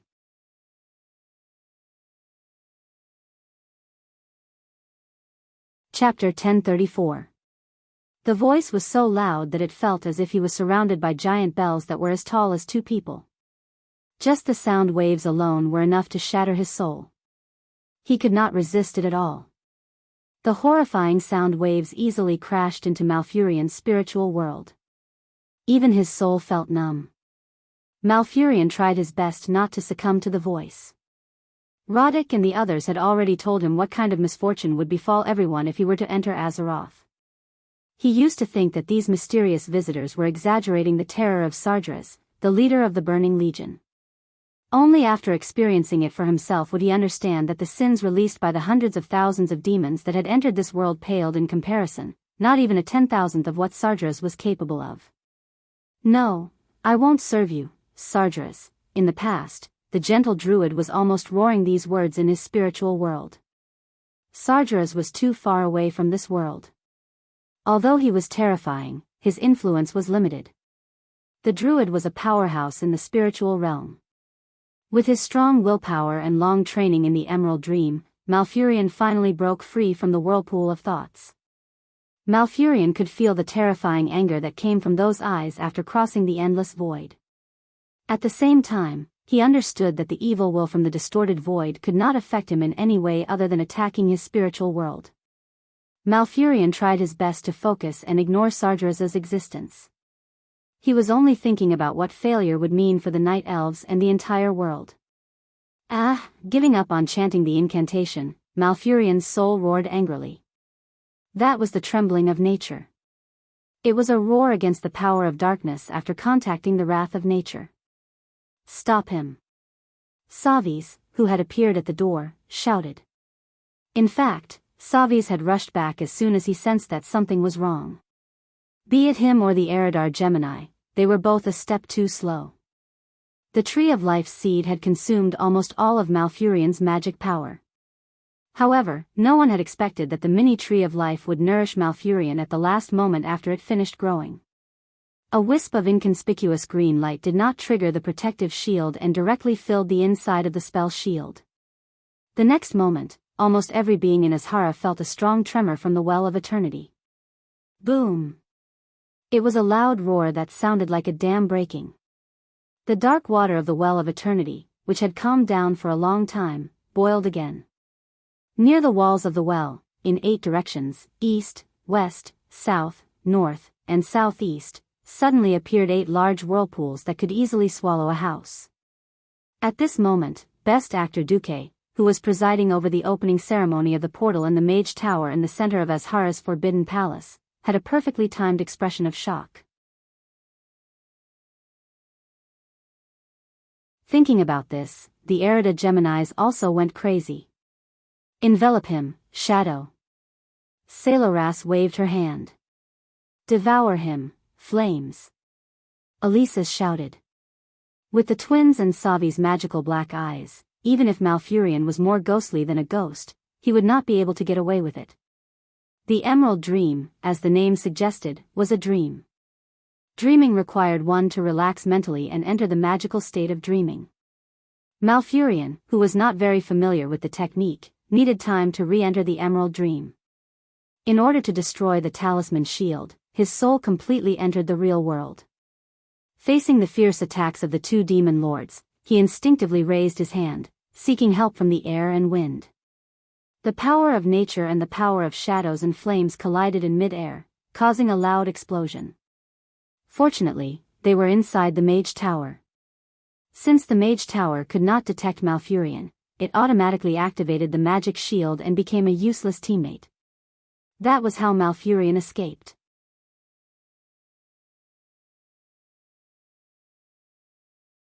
Chapter 1035.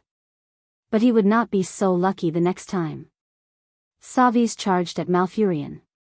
The artificial eye emitted black energy and hit Malfurion's soul. Woo! The dark power was so violent that Malfurion could not imagine what would have happened if he had been hit by the joint attack of 2 demon lords that were even more powerful than this one. Malfurion was almost in a panic. Basically, he dared to rush forward as long as there was no barrier of high-density elements in the direction he came from. He rushed through 3 thick walls in a single breath and rushed straight out of the Mage Tower. The Eridar twins had gone all out. Their surging magic power condensed into all kinds of spells and chased after Malfurion crazily.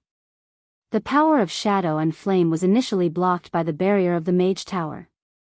Perhaps the violent magic power broke through the barrier, or perhaps Savis realized that if he didn't close the barrier, he would only be harming himself and the Gemini. In the next moment, the twins' combined attack easily blew up 3 layers of walls and even a small teleportation portal that they passed by, shooting straight at Malfurion, who was outside of the mage tower. Despair. Malfurion was really in despair. His despair even crossed the void and was directly reflected in the body placed in Fort Raven. Looking at Malfurion, who was twitching and pale, and then stained with a trace of darkness, how could Tyrant not know that Malfurion's soul was being attacked by dark energy? Tyrant's face paled as she screamed, "No!" Malfurion, in the void, Malfurion, who had exhausted his magic power and could no longer hide, knew that he was done for. No matter how he dodged, he could not avoid the 2 magic attacks that were still under the control of the opponent's will. In the next instant, he would be struck, and then his soul would scatter, completely vanishing from this world. Farewell, Tyrant. In the darkest despair, Malfurion closed his eyes and waited for the final moment to come. Boom. The massive shadow and flame energy engulfed the entire plaza outside the mage tower, even hitting many of the demon soldiers who had just left the mage tower. The 3-meter-tall demon guards swayed like leaves in a storm. The aftermath of the berserk mana shattered the walls of the Forbidden Palace in the distance, and 2 shadow arrows struck down the night elf wizards who were standing guard at the entrance. This caused a huge commotion. Screams and screams could be heard everywhere. There were even moon guards shouting, "The traitors have reached the city." After closing his eyes, Malfurion's chest was fluctuating on his translucent soul, as if he were breathing irregularly. In fact, it was just a subconscious movement. As a spirit, he did not need to breathe. However, the will that still existed told him that he had not been completely destroyed by that terrifying joint attack.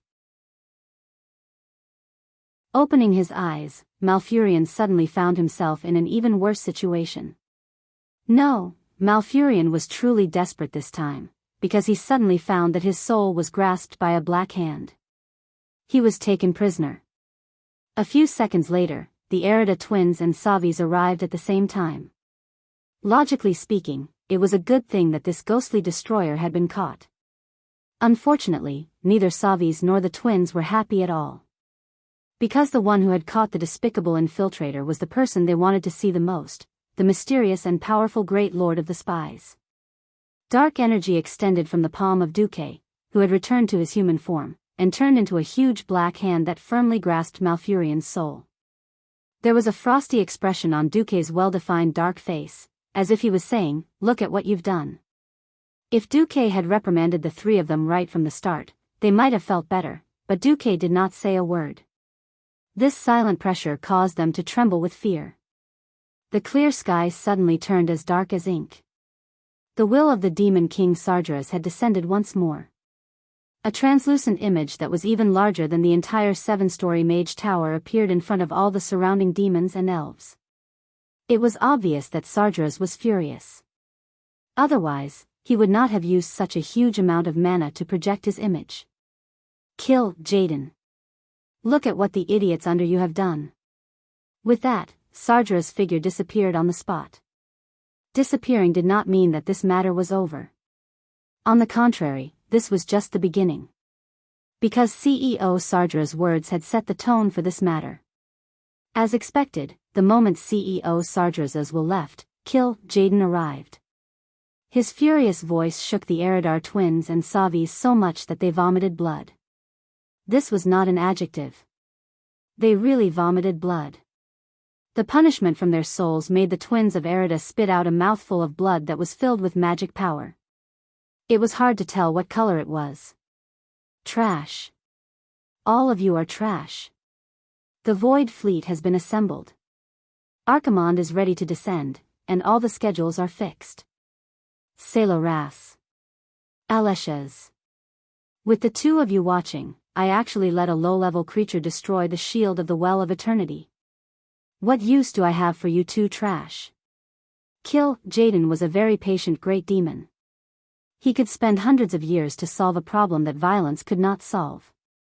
On the other hand, he was also a perfectionist. He could tolerate accidents, but he definitely could not tolerate his subordinates making such a low-level mistake.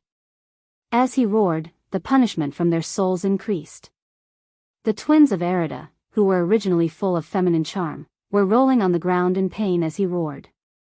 Every inch of their skin looked as if it had been cut by a small knife, and it opened up on its own.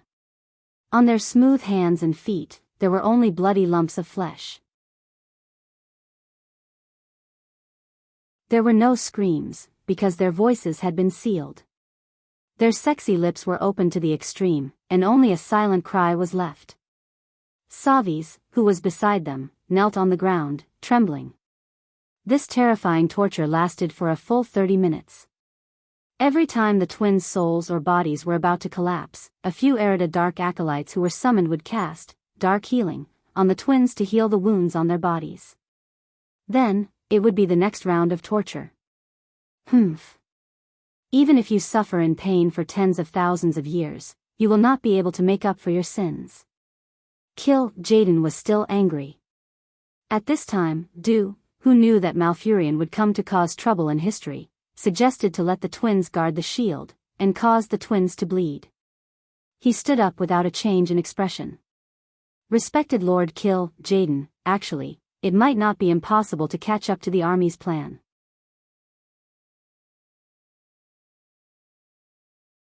Chapter 1036.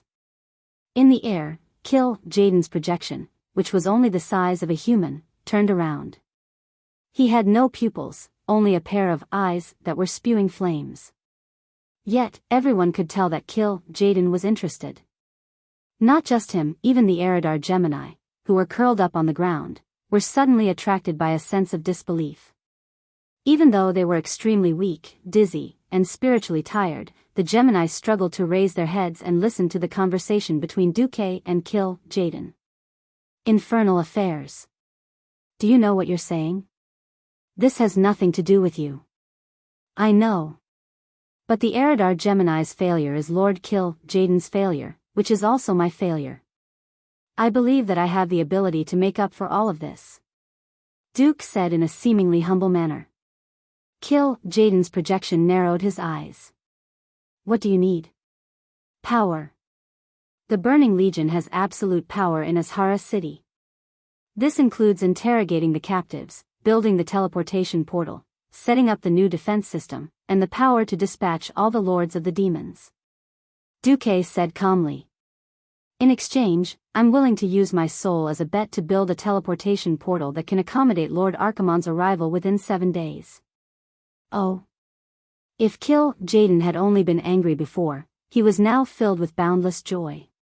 You can rebuild that complicated rune shield and speed up the construction of the teleportation portal? That thing isn't difficult. It'll take 2 days at most.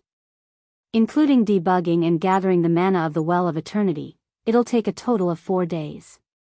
And I said before that I only need 3 days to build the teleportation portal.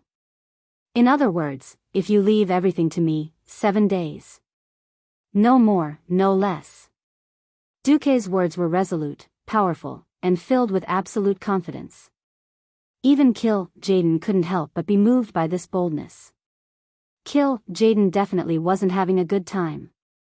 If planet Azeroth was an unimportant low-level planet, it didn't matter if the attack failed. He could just send another legion over later. Anything that involved the creation titans of the Pantheon was definitely not simple. In the entire Burning Legion, only he, Archimonde, and Sargeras knew how important Azeroth was. Now that the Eridar Gemini had caused trouble, he couldn't absolve himself from the blame.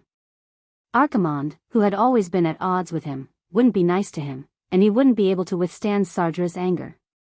Once the plan was delayed, even if the Burning Legion succeeded, Archimonde would still be above him. Although he and Archimonde were both ministers, they had always been competitors as the three magnates of Eridar. Kill Jaden was definitely not happy of him acknowledging a grandson. Of Azeroth, the current situation forced kills, and kills. Of King of King. Of. Kill Jaden's consciousness dissipated. The surrounding air returned to its usual calmness. If it wasn't for the traces of destruction left behind by the shadows and flames, no one would have thought that an intense chase had just happened here. Duque glanced at Malfurion's soul, which was still in his dark power palm, and said coldly, "Be quiet, despicable night elves. Otherwise, I'll cut your soul into pieces and scatter your soul fragments to every filthy place in the world. Finally, I'll give your soul core to the Burning Legion Lord and let him deal with you according to his whims." Malfurion was terrified and in despair. Enveloped by Duque's dark power, he couldn't connect to the Emerald Dream no matter how hard he tried. Duque turned around and faced Savis. "Take me to see the talisman shield." "Yes." Savis lowered his noble head deeply. On the other side, due to the recovery of the mana supply from the Well of Eternity, the Night Elves who had been in an extremely weak position just now launched a counterattack.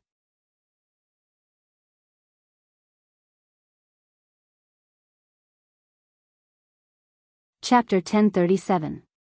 Just a moment ago, the Night Elves were like lambs waiting to be slaughtered, trembling in front of the endless demon army. Lord Ravencay's face was ashen. He had overestimated the combat power of the elves after losing their magic and underestimated the power of the Burning Legion. On any battlefield, one of the two was enough to be fatal, not to mention both. If they were not completely wiped out, then they were really lucky. In just an hour of battle, more than 8 elven nobles of the rank of Earl and above had died in battle, and there were countless lesser nobles below them. This included the leader of the Moon Guards, Latuzius. Latuzius was a very powerful elf.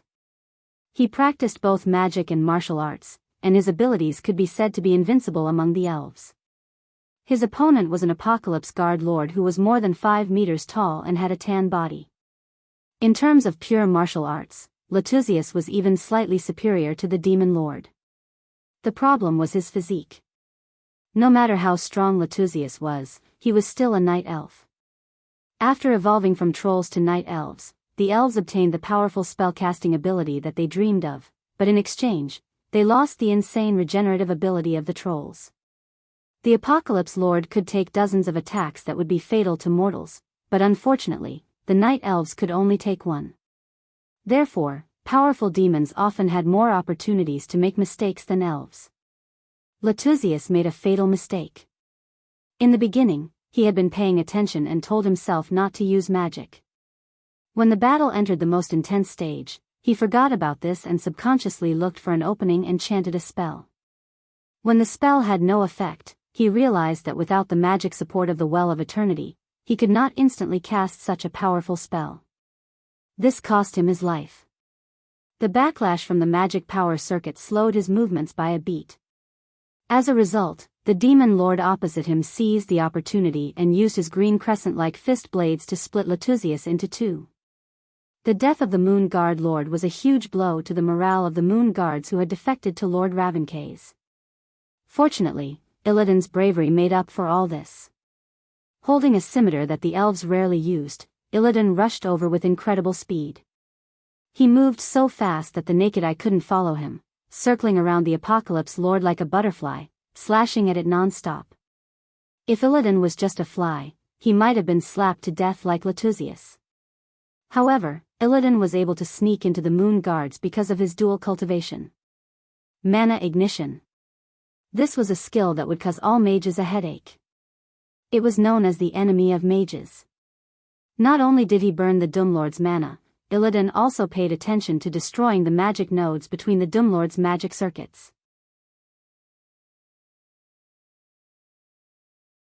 Therefore, he specialized in arcane magic, and as a basic magic circuit, he was stronger than any other mage of the same age.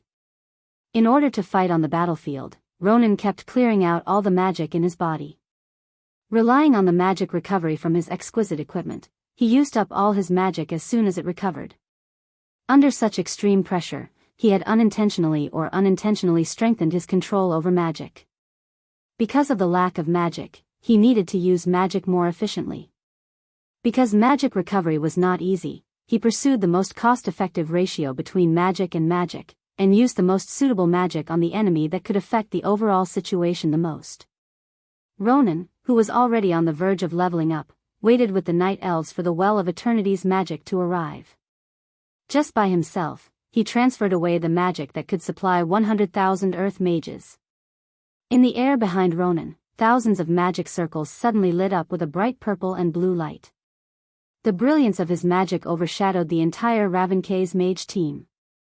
If the mage team's magic rain was a gentle breeze and drizzle, then the power of Ronan's move was the doomsday storm that could destroy the entire world. Arcane Missile, Storm.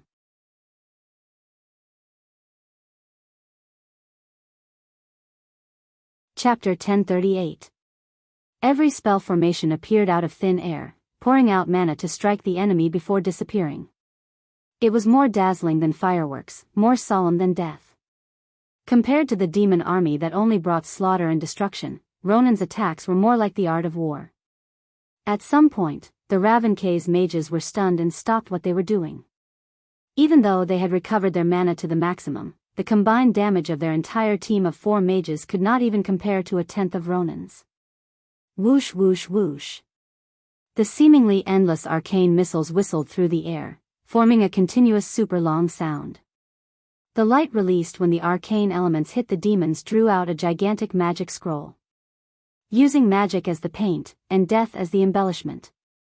The huge Burning Legion vanguard completely became the background in front of Ronan, a newly advanced Breaking Dawn mage.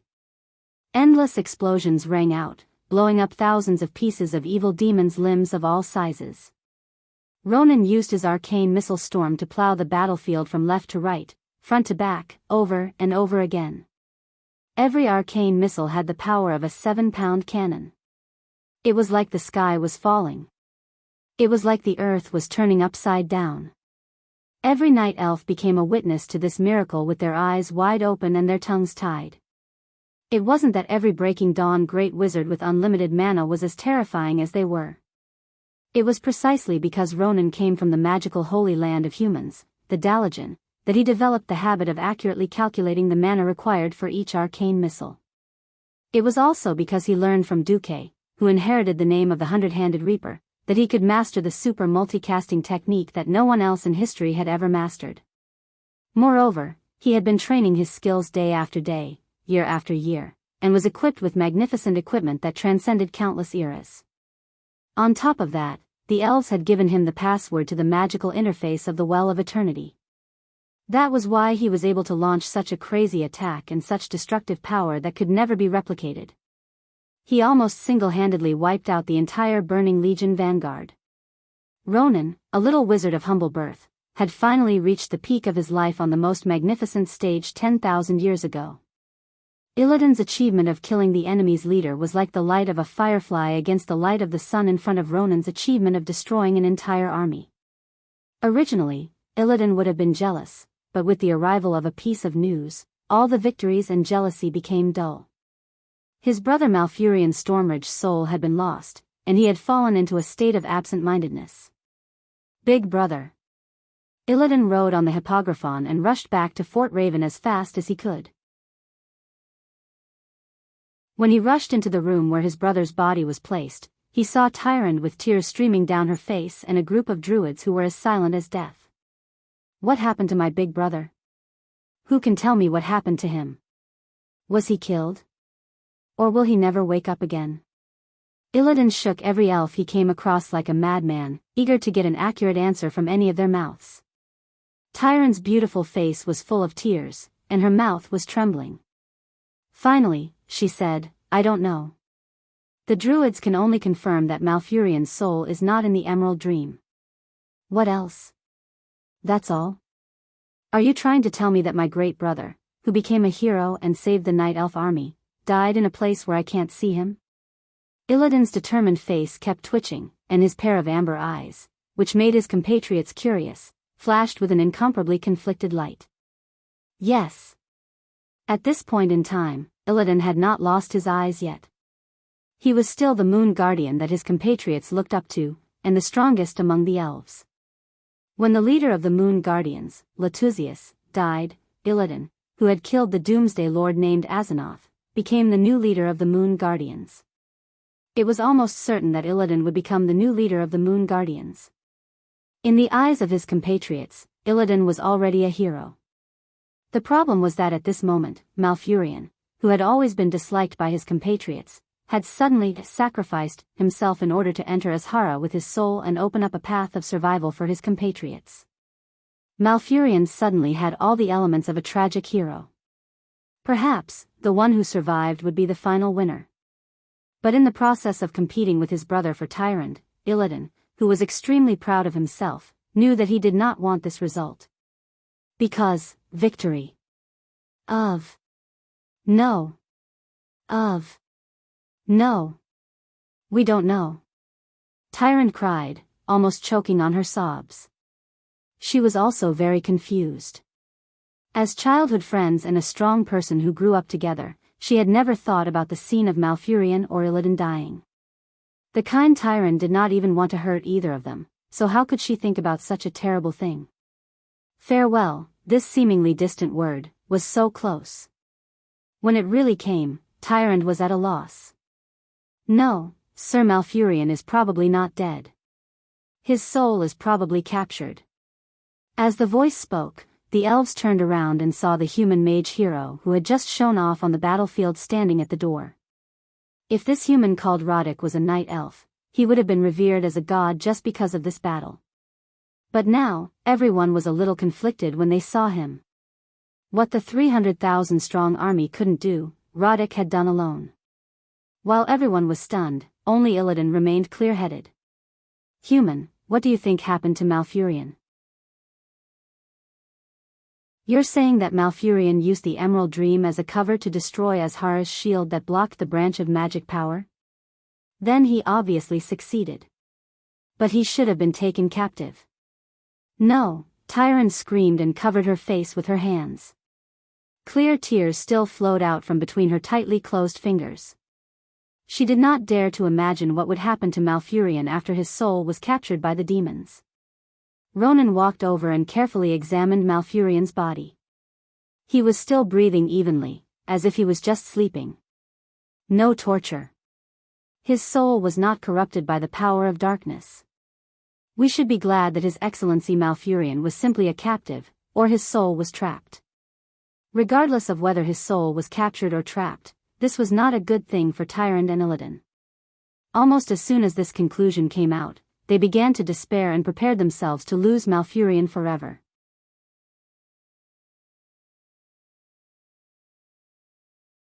Chapter 1039. In fact, there was something that Ronan did not say.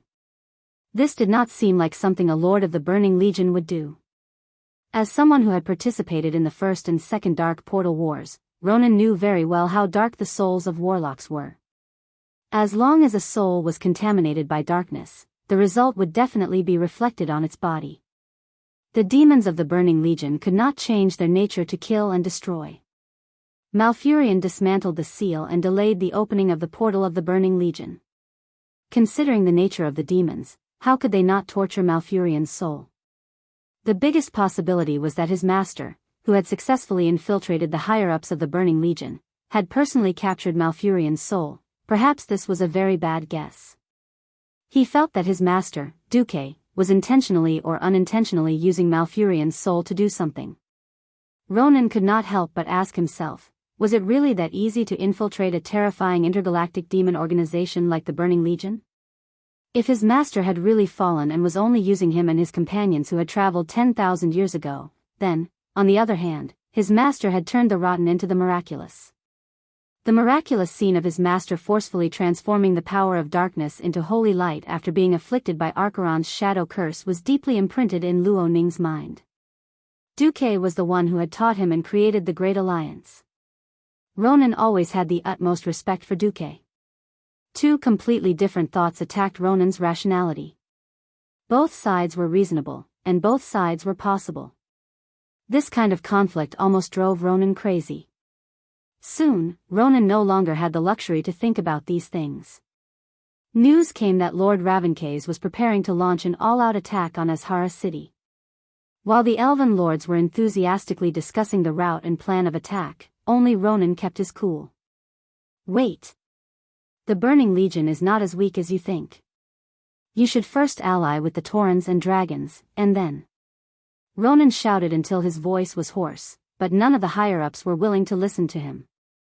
Even Tyrant and Illidan, who were originally friendly to the transmigrators, became anxious because of the loss of Malfurion's soul. They wanted to kill their way into Azhara and save Malfurion. Illidan's eyes were even sharper. Contact the unreliable Taurens? Stop joking. Tyrant shook her head as well. Since the birth of Kaldorii, the dragon race has always been detached from the world. I don't think they will participate in the war. Ravenkay's reason sounded even more convincing. His Excellency Malfurion Stormwind has opened the way for us with his sacrifice. Are we going to give up this great opportunity to attack for an impossible alliance? The talisman shield that could seal the various magic veins had been destroyed, but nobody knew to what extent it had been damaged or how long it would take for the enemy to repair it. The worst-case scenario is that the enemy will be able to repair the shield in a month. Therefore, we must seize this opportunity to attack. Several high-tier elven wizards also expressed their reasonable opinions, explaining the complexity and difficulty of repairing the rune shield, but also emphasizing that it was not irreparable. Judging from this theory, it was definitely the best strategy to seize the opportunity to attack while the army could still use the power of the Well of Eternity. Otherwise, they would have to wait until Azhara City sealed the mana vein again. Otherwise, when Azhara City sealed the magic veins again, the battle power of the army would be reduced by at least 70%. For the Kaldorii nobles, high elves, who were participating in the army, this was definitely disadvantageous, whether it was against the enemy or to increase the weight of their words in the so-called alliance. Ronan was so anxious that he was about to go crazy. No matter how hard he tried to persuade them, his throat was almost on fire, but he still could not extinguish the rash thoughts of these zealous elves. However, he still had one thought that he did not dare to say out loud. If it was Duque who wanted to repair the talisman shield, it would not even take a month. Only Ronan, as his disciple, had the deepest understanding of how monstrous his master was. One has to know that Luo Ning hadn't even learned a tenth of Duke's 100 hands technique. Controlling 12 hands of magic at different targets at the same time was already Ronan's limit, let alone the 100 hands. Ronan firmly believed that under the same conditions as his master, Duque's magic power and destructive power would definitely be 10 times, or even 100 times greater. Sigh. Ronan let out a long sigh as he watched the Night Elven army step into the abyss of death with despair. Standing on a makeshift platform, the venerable Ravenkays used a sound amplification spell to spread his voice far and wide. The despicable demons are entrenched in our great capital of Kaldorii. These evil beings have captured our most beloved queen, and forced the beautiful Queen Azhara to kneel before the demon god. My fellow Kaldorii, can you allow such cruelty to happen? No. No. No. Hundreds of thousands of elves shouted in unison. On the vast grassland, neatly arranged square formations were densely packed. After today's battle, the victory had inspired the other lords and elves. Countless elves heard the news and came to join the army. In just 2 days, the army had swelled to a terrifying number of 500,000. The lords who had just died had to be compensated with double the amount. It was the same for the military strength. Every elf's eyes were red, and they could not wait to charge into the city of Azhara and wipe out the demons. Ravenkays raised his clenched fist high and slammed it down on the podium with a loud bang. This loud bang was also transmitted to the entire army through a sound amplification spell. My compatriots. Then what are we waiting for? For our beautiful Kaldorii Empire. For Her Majesty the Queen. To Azhara, attack, attack. Attack. Attack. The violent momentum that seemed to be able to overturn the entire world infected every night elf. They raised the weapons in their hands and shouted to vent the excitement in their hearts. The intelligence of the army was quickly sent to Azhara's forbidden palace in the form of a secret letter. Ironically, Ravenkay's act of saving the queen did not gain the praise of the supreme queen in his heart, but instead incurred the wrath of the queen. Humph. You ungrateful old dog, how dare you obstruct the coming of my husband, and the birth of the powerful Darksider world. The queen's beautiful brows were scrunched together, and her exquisite face was filled with irrepressible anger. Suddenly, the queen shouted, "Varosan!"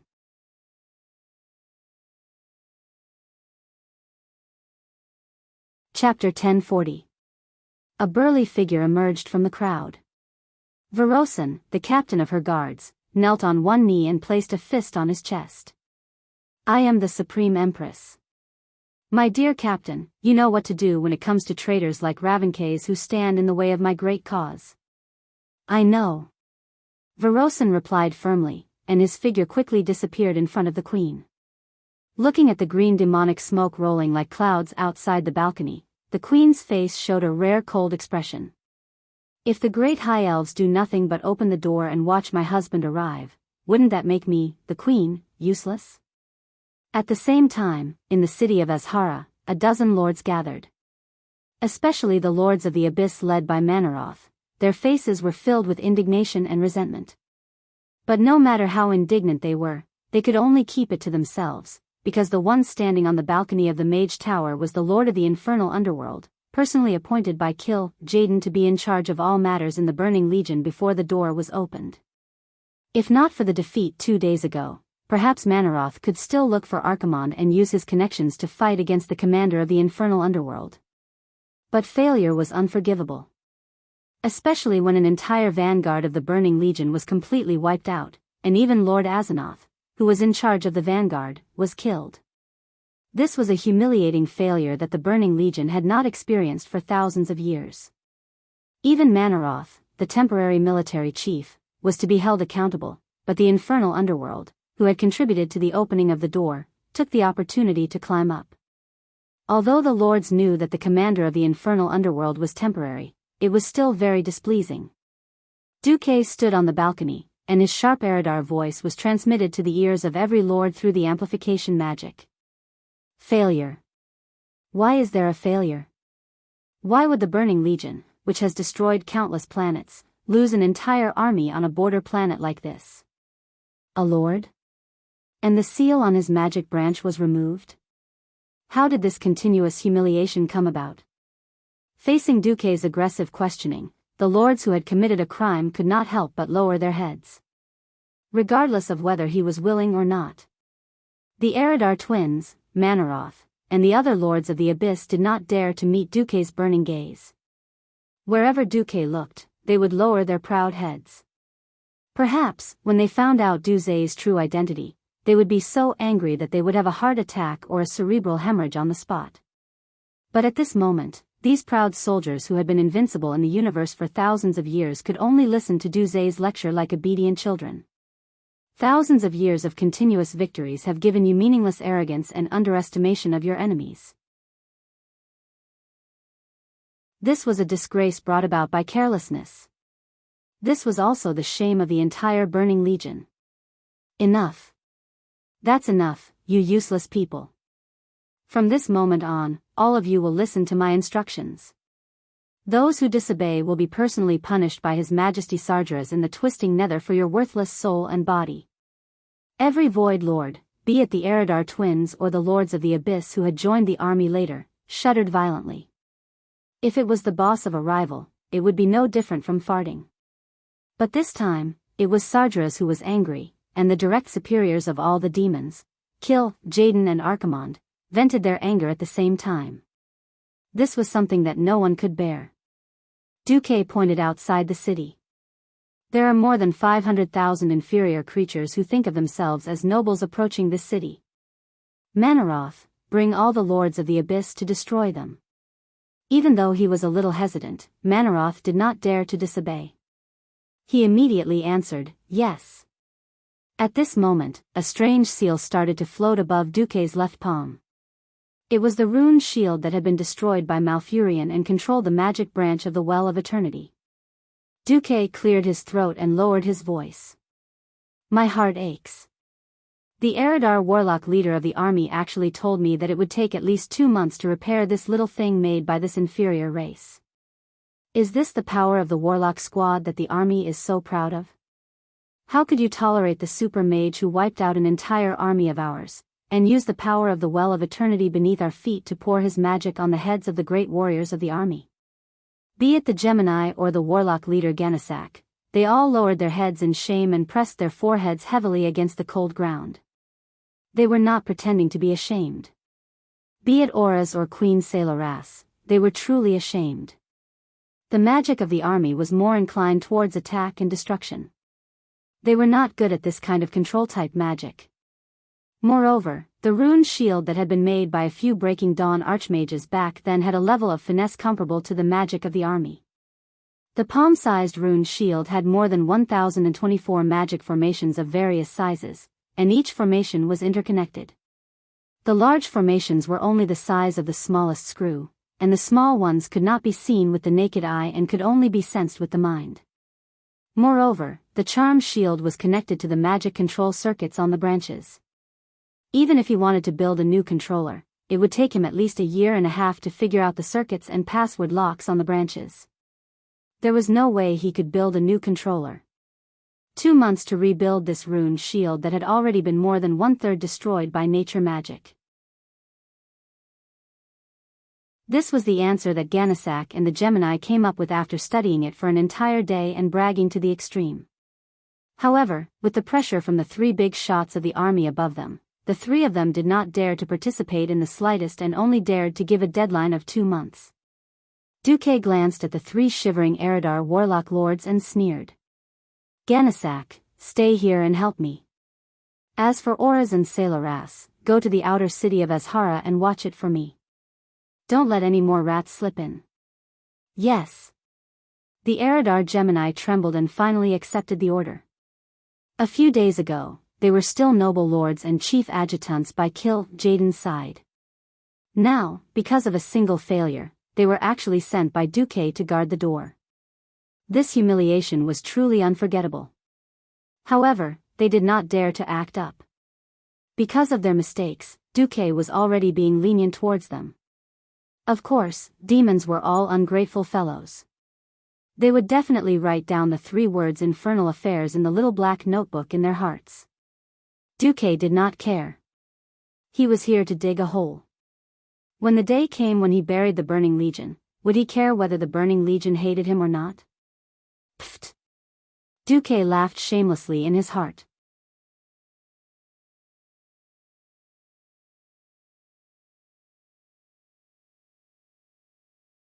Chapter 1041. Malfurion felt that his view of the world was collapsing. He had been captured. Beyond his imagination, as the one who had ruined the Burning Legion's plan, he had already prepared for the worst. In the dark power that had captured him, he had seen how the 2 female demon lords guarding the shield were punished. He had also heard the strange human lord who had captured him say that a vanguard of the Burning Legion had been destroyed because of him. Logically speaking, the Burning Legion should not have let him go after he had caused such a huge amount of damage. Malfurion could not stop thinking to himself, "Tyrant, I have finally saved Cadores, at least for the time being." Malfurion believed that he could welcome the end of his soul with a smile. Even if what awaited him on the road ahead was the most terrifying torture. However, there was no torture of any kind, not even a small punishment of the soul. He was like a spectator, imprisoned in a small soul ring on the Lord of the Infernal Realm's finger. Although he clearly heard the strange lord say that he would torture him and force him to reveal the method he had used to sneak into Azhara, he seemed to have been forgotten. The human lord who had defected to the Burning Legion did not pay any attention to him at all. Forgotten? He really hoped that it was true. Very soon, Malfurion discovered that the Infernal Realm was punishing him in the most cruel way in the world. First, the Infernal Realm stuck the soul ring to a metal tube. Only when the image from the outside and the sound from the vibration of the metal tube did he realize the despicable face of Queen Azhara. As the queen who had single-handedly introduced the Burning Legion, she had actually chosen to send an assassin to kill a loyal subject who resisted the destruction of the Burning Legion. Late at night the next day, when Malfurion saw Ravenkay's head with a clear expression of disbelief through the soul crystal, Malfurion felt that his world was beginning to collapse. Perhaps this lord who was willing to sacrifice his life and soul for the queen was unwilling to believe until the moment of his death that the captain of the queen's guards would kill him, the assassination of Ravenkes and the leaderless state of the king's army were not the worst. The most terrifying thing was that the shield that Malfurion thought would take months to repair was repaired by the infernal realm.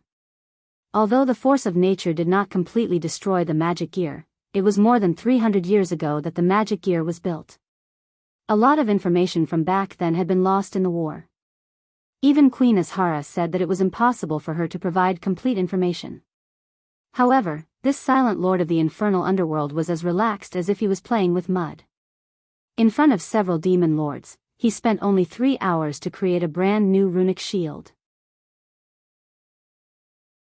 Malfurion was not an arcanist, but through his soul crystal, he could clearly see that there were close to 10 Breaking Dawn mages, including Savis, Eridar, and the twin demons who had injured him. All of them had shocked expressions on their faces. It was a skill far beyond this era. At first, there were only a few mages observing, but later on, even Jaden's will personally came. This lord of the infernal underworld did not stop for even half a second.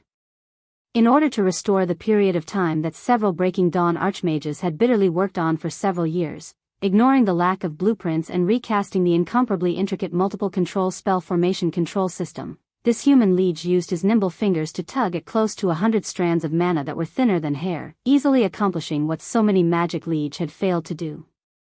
The moment Duque finished, Jaden did not even look at him again, nor did he consider whether Duque's newly created runic shield needed to be tested. He simply said, "Well done, infernal underworld. After opening the door, you will receive a reward above your standard." Jaden's will immediately left. Evidently, he had more important things to do. Previously, because the mana of the Well of Eternity had been diverted, the matter of opening the teleportation door could only be put on hold. This directly caused the army fleet waiting in the distorted void to come to a standstill. Now, there had to be a commander to restart the preparations that had been stalled. That commander was definitely not Archimonde, who was in charge of charging and breaking through the enemy lines. Duque, who bowed respectfully to send Jaden off, straightened his body again. In his shadow form, his face outlined a cold and arrogant contour. Tell Manaroth that his enemies will lose the mana that they are so proud of the moment the army attacks. Duke's words were like a death sentence to the king's supporters. In fact, ever since returning to 10,000 years ago, when he had mistakenly entered the distorted void, Duque had been thinking about whether to save these night elves who had endlessly courted death in the ancient war. While the high elves who had led the Burning Legion and were not worthy of pity, Duque still gave up on the people who had come to protect the king after much consideration. If Ravenkes had successfully rescued Empress Azhara from the Burning Legion, what would have happened? This was originally a topic worth investigating. Unfortunately, Duque was not interested. Duque did not believe that the nobles of the High Elves who were also part of the king's party had not heard any rumors. Deep down, the king's party still pursued endless arcane magic and absolute rule over the continent. However, they belonged to the party that had been abandoned by the Empress. Everything they had done was purely because they were unwilling to be abandoned, and they wanted to fight for power and revenge. War had always required sacrifices. In order to make the Burning Legion suffer, as a human, Duque had no qualms about abandoning Kador, who was not even considered part of the human alliance at this point in time. Moreover, no matter how cruel it was, Duque was only maintaining the original history.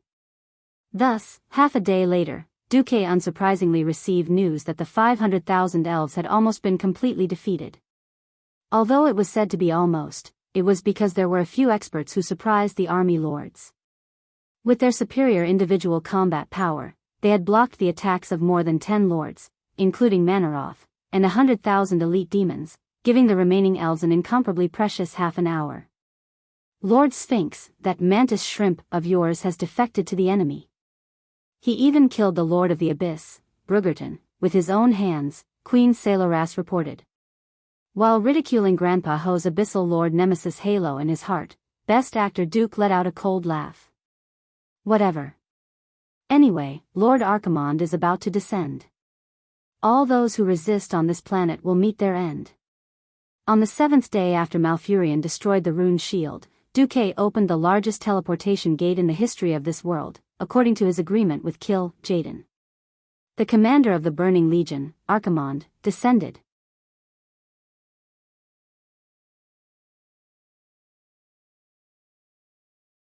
Chapter 1042. Ever since the Burning Legion began to use the power of the Well of Eternity, the dark water of the well had never been calm.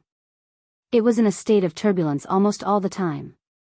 But it had never been like this, with waves far higher than the ones in the Forbidden Palace. The dark water of the well shot up into the sky, roaring as it clashed and collided with each other, stirring up rings of magical mist. Then lightning flashed, and the sky flashed gold, crimson, and finally faded to the standard yellow-green of dark energy. The sky seemed to have split open, and a huge hole was formed between the torn clouds. Accompanied by the rumbling of thunder, it was as if thousands of stars had fallen from the universe.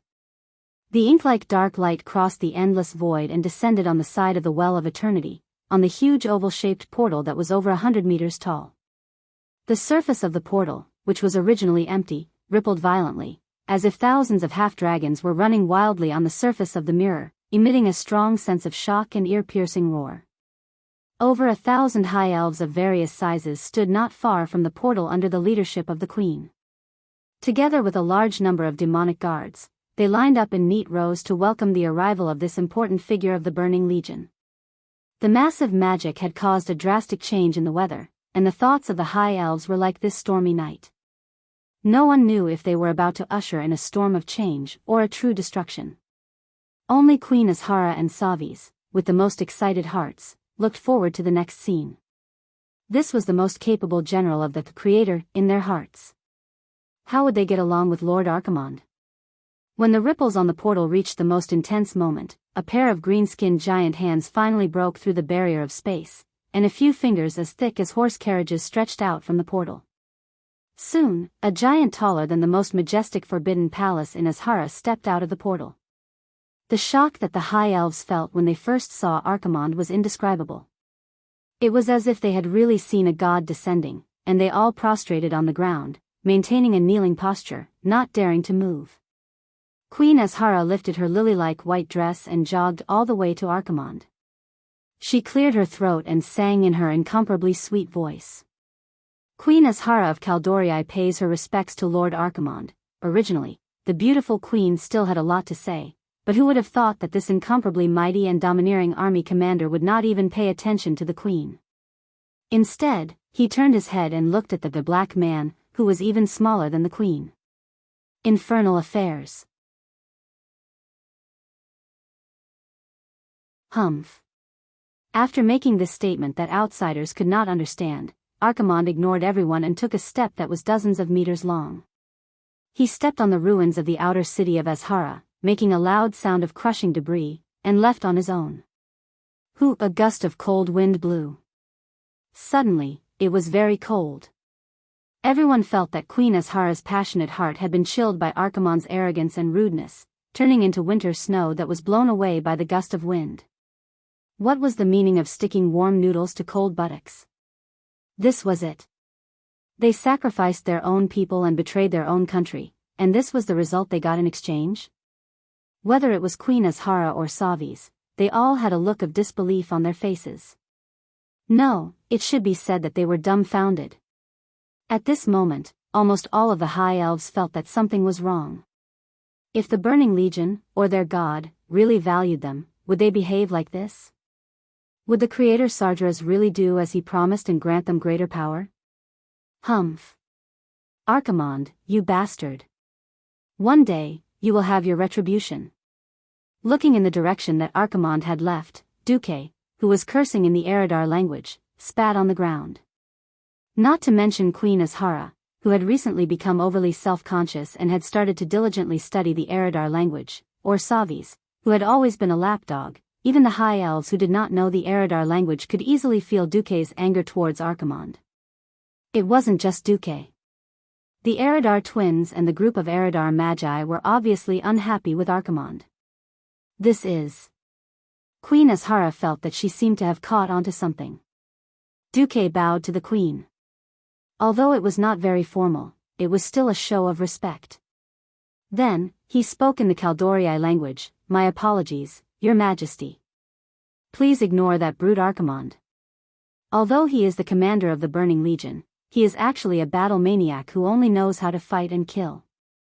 Other than killing and destruction, his brain basically has no capacity for anything else. Of course, he is also the #1 warrior of the Legion. Then, you are, of course we are serving the great and wise Lord Kill Jaden. Movie King Duque appropriately took a side in front of everyone and showed his respect for Kill Jaden. Those who were with Archimond had all left. The ones left here were of course Kill Jaden's loyal followers. Even in a major battle, the subordinates of the two demon commanders would work together. Working together was one thing, but whether or not they were happy with each other was another matter.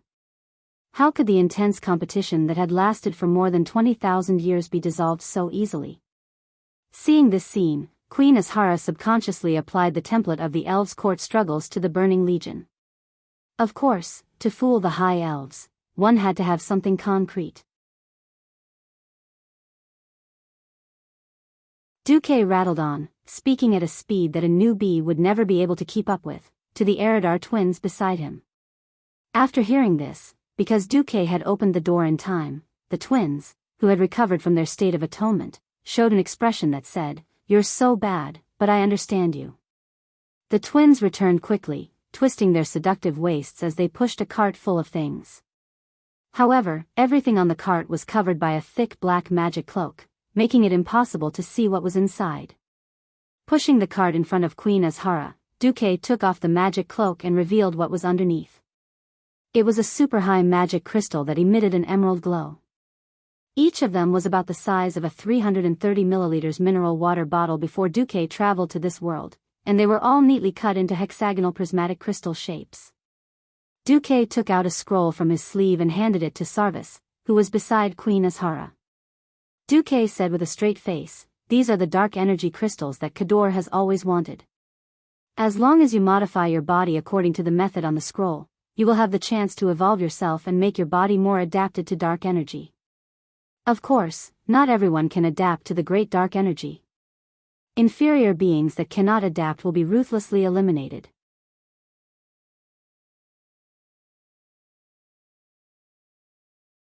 Chapter 1043. What about those who can adapt? Azhara asked. Duque smiled and didn't say anything. A cluster of dark rays shot out from his hand towards a collapsed wizard tower in the outer city.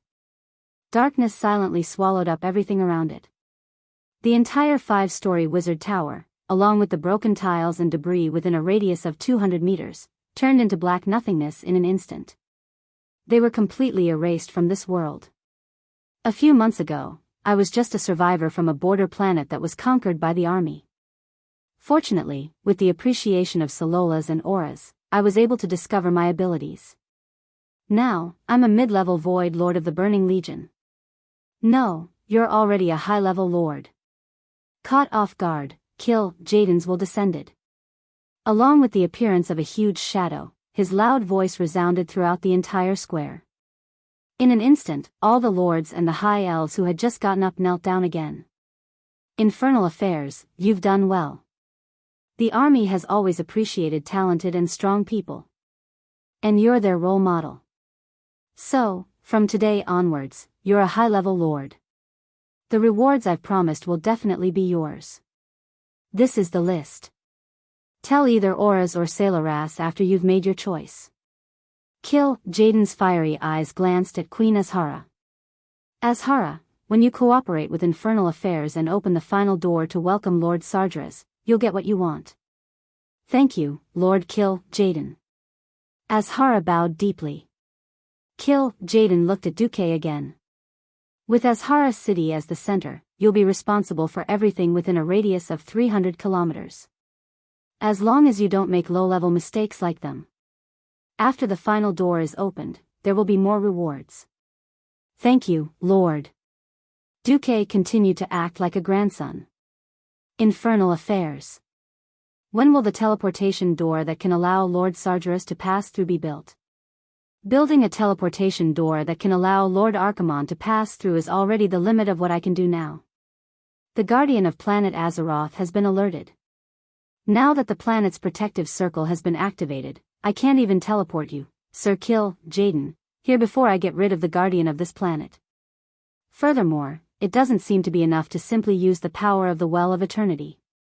Kill Jaden was not surprised by the answer. Get ready. When there's progress, I want you to open the portal immediately. No problem. Leave it to me, Infernal Affairs. Suddenly, Kill Jaden changed the topic and transmitted his voice directly into Duque's spiritual sea. Infernal Affairs, you just did a great thing. Archimonde considered Caldorii to be worthless, and such a clumsy approach was not advisable. That's why you didn't hesitate to use the dark energy gems given to you by the army as a reward for Cadores. I think you did the right thing. Thank you for your understanding, my lord. Inferior beings are destined to be eliminated. A powerful existence that believed in the army must be rewarded. I've already suggested this to Lord Sargeras. Before Kill Jaden's voice trailed off, Sargeras's will had already descended. Sargeras praised Savis, who was loyal to him, and then forgave Savis for his failure in destroying the runic shield. Finally, he gave Savis the reward he had been dreaming of. My most loyal servant, Savis. I can grant you the power you desire, but this will change your form. Can you accept such a change? It doesn't matter what I become. Please grant me power. Looking at Savis, who was trembling with ecstasy, Duque secretly sighed in his heart. The High Elf's obsession with power had reached a point that a human like him could not understand. Unlike the original history, Savis was killed by Malfurion while he was guarding the runic shield. In this life, because of the Eridar Gemini's intervention, Savis was still alive and kicking. But now, it seemed that he was going to become the first satyr in the history of Azeroth. Queen Azhara's mouth twitched, but she did not stop Savis in the end. Just like that, under the watchful eyes of the High Elves, a yellow-green light passed through the portal and shot onto Savis's body. Sargeras had personally forged a body for Savis, a body with split hooves, unkempt goat legs, goat-like horns, razor-sharp claws, and a long lion's tail. Although Savis did not even manage to guard the precious runic shield, he was the first elf to connect with Sargeras's will in the process of researching the Well of Eternity. As a guide, as a model example of buying a horse's bones with money. Sargeras must have thought that Savis had considerable value, so other than transforming this fellow who was equivalent to a fanatic, he also gave Savis a special power. I confer upon you the ancestor of satyrs. Yes. From that moment on, Savis had the ability to use a demon's curse to turn other creatures into satyrs. This was also the reason for the birth of the second, third, and many more satyrs in history. And the new satyrs could then corrupt the next generation of satyrs, allowing the satyrs to flourish. Savis's new body made Queen Azhara feel a little melancholy. Obviously, this did not conform to the queen's aesthetics.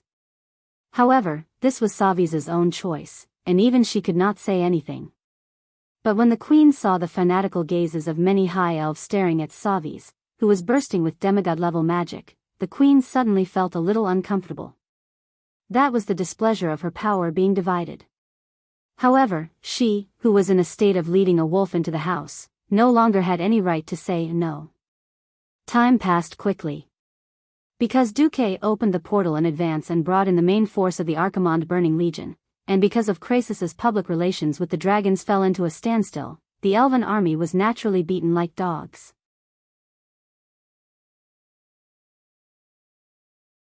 After losing Lord Ravencase, the elven aristocrat who succeeded him was scum. In the end, nearly 1 million elves were slaughtered, and their territory fell again and again. At the end of the first month after the Archimonde's arrival, the main city of the elves, Sur Lama, fell.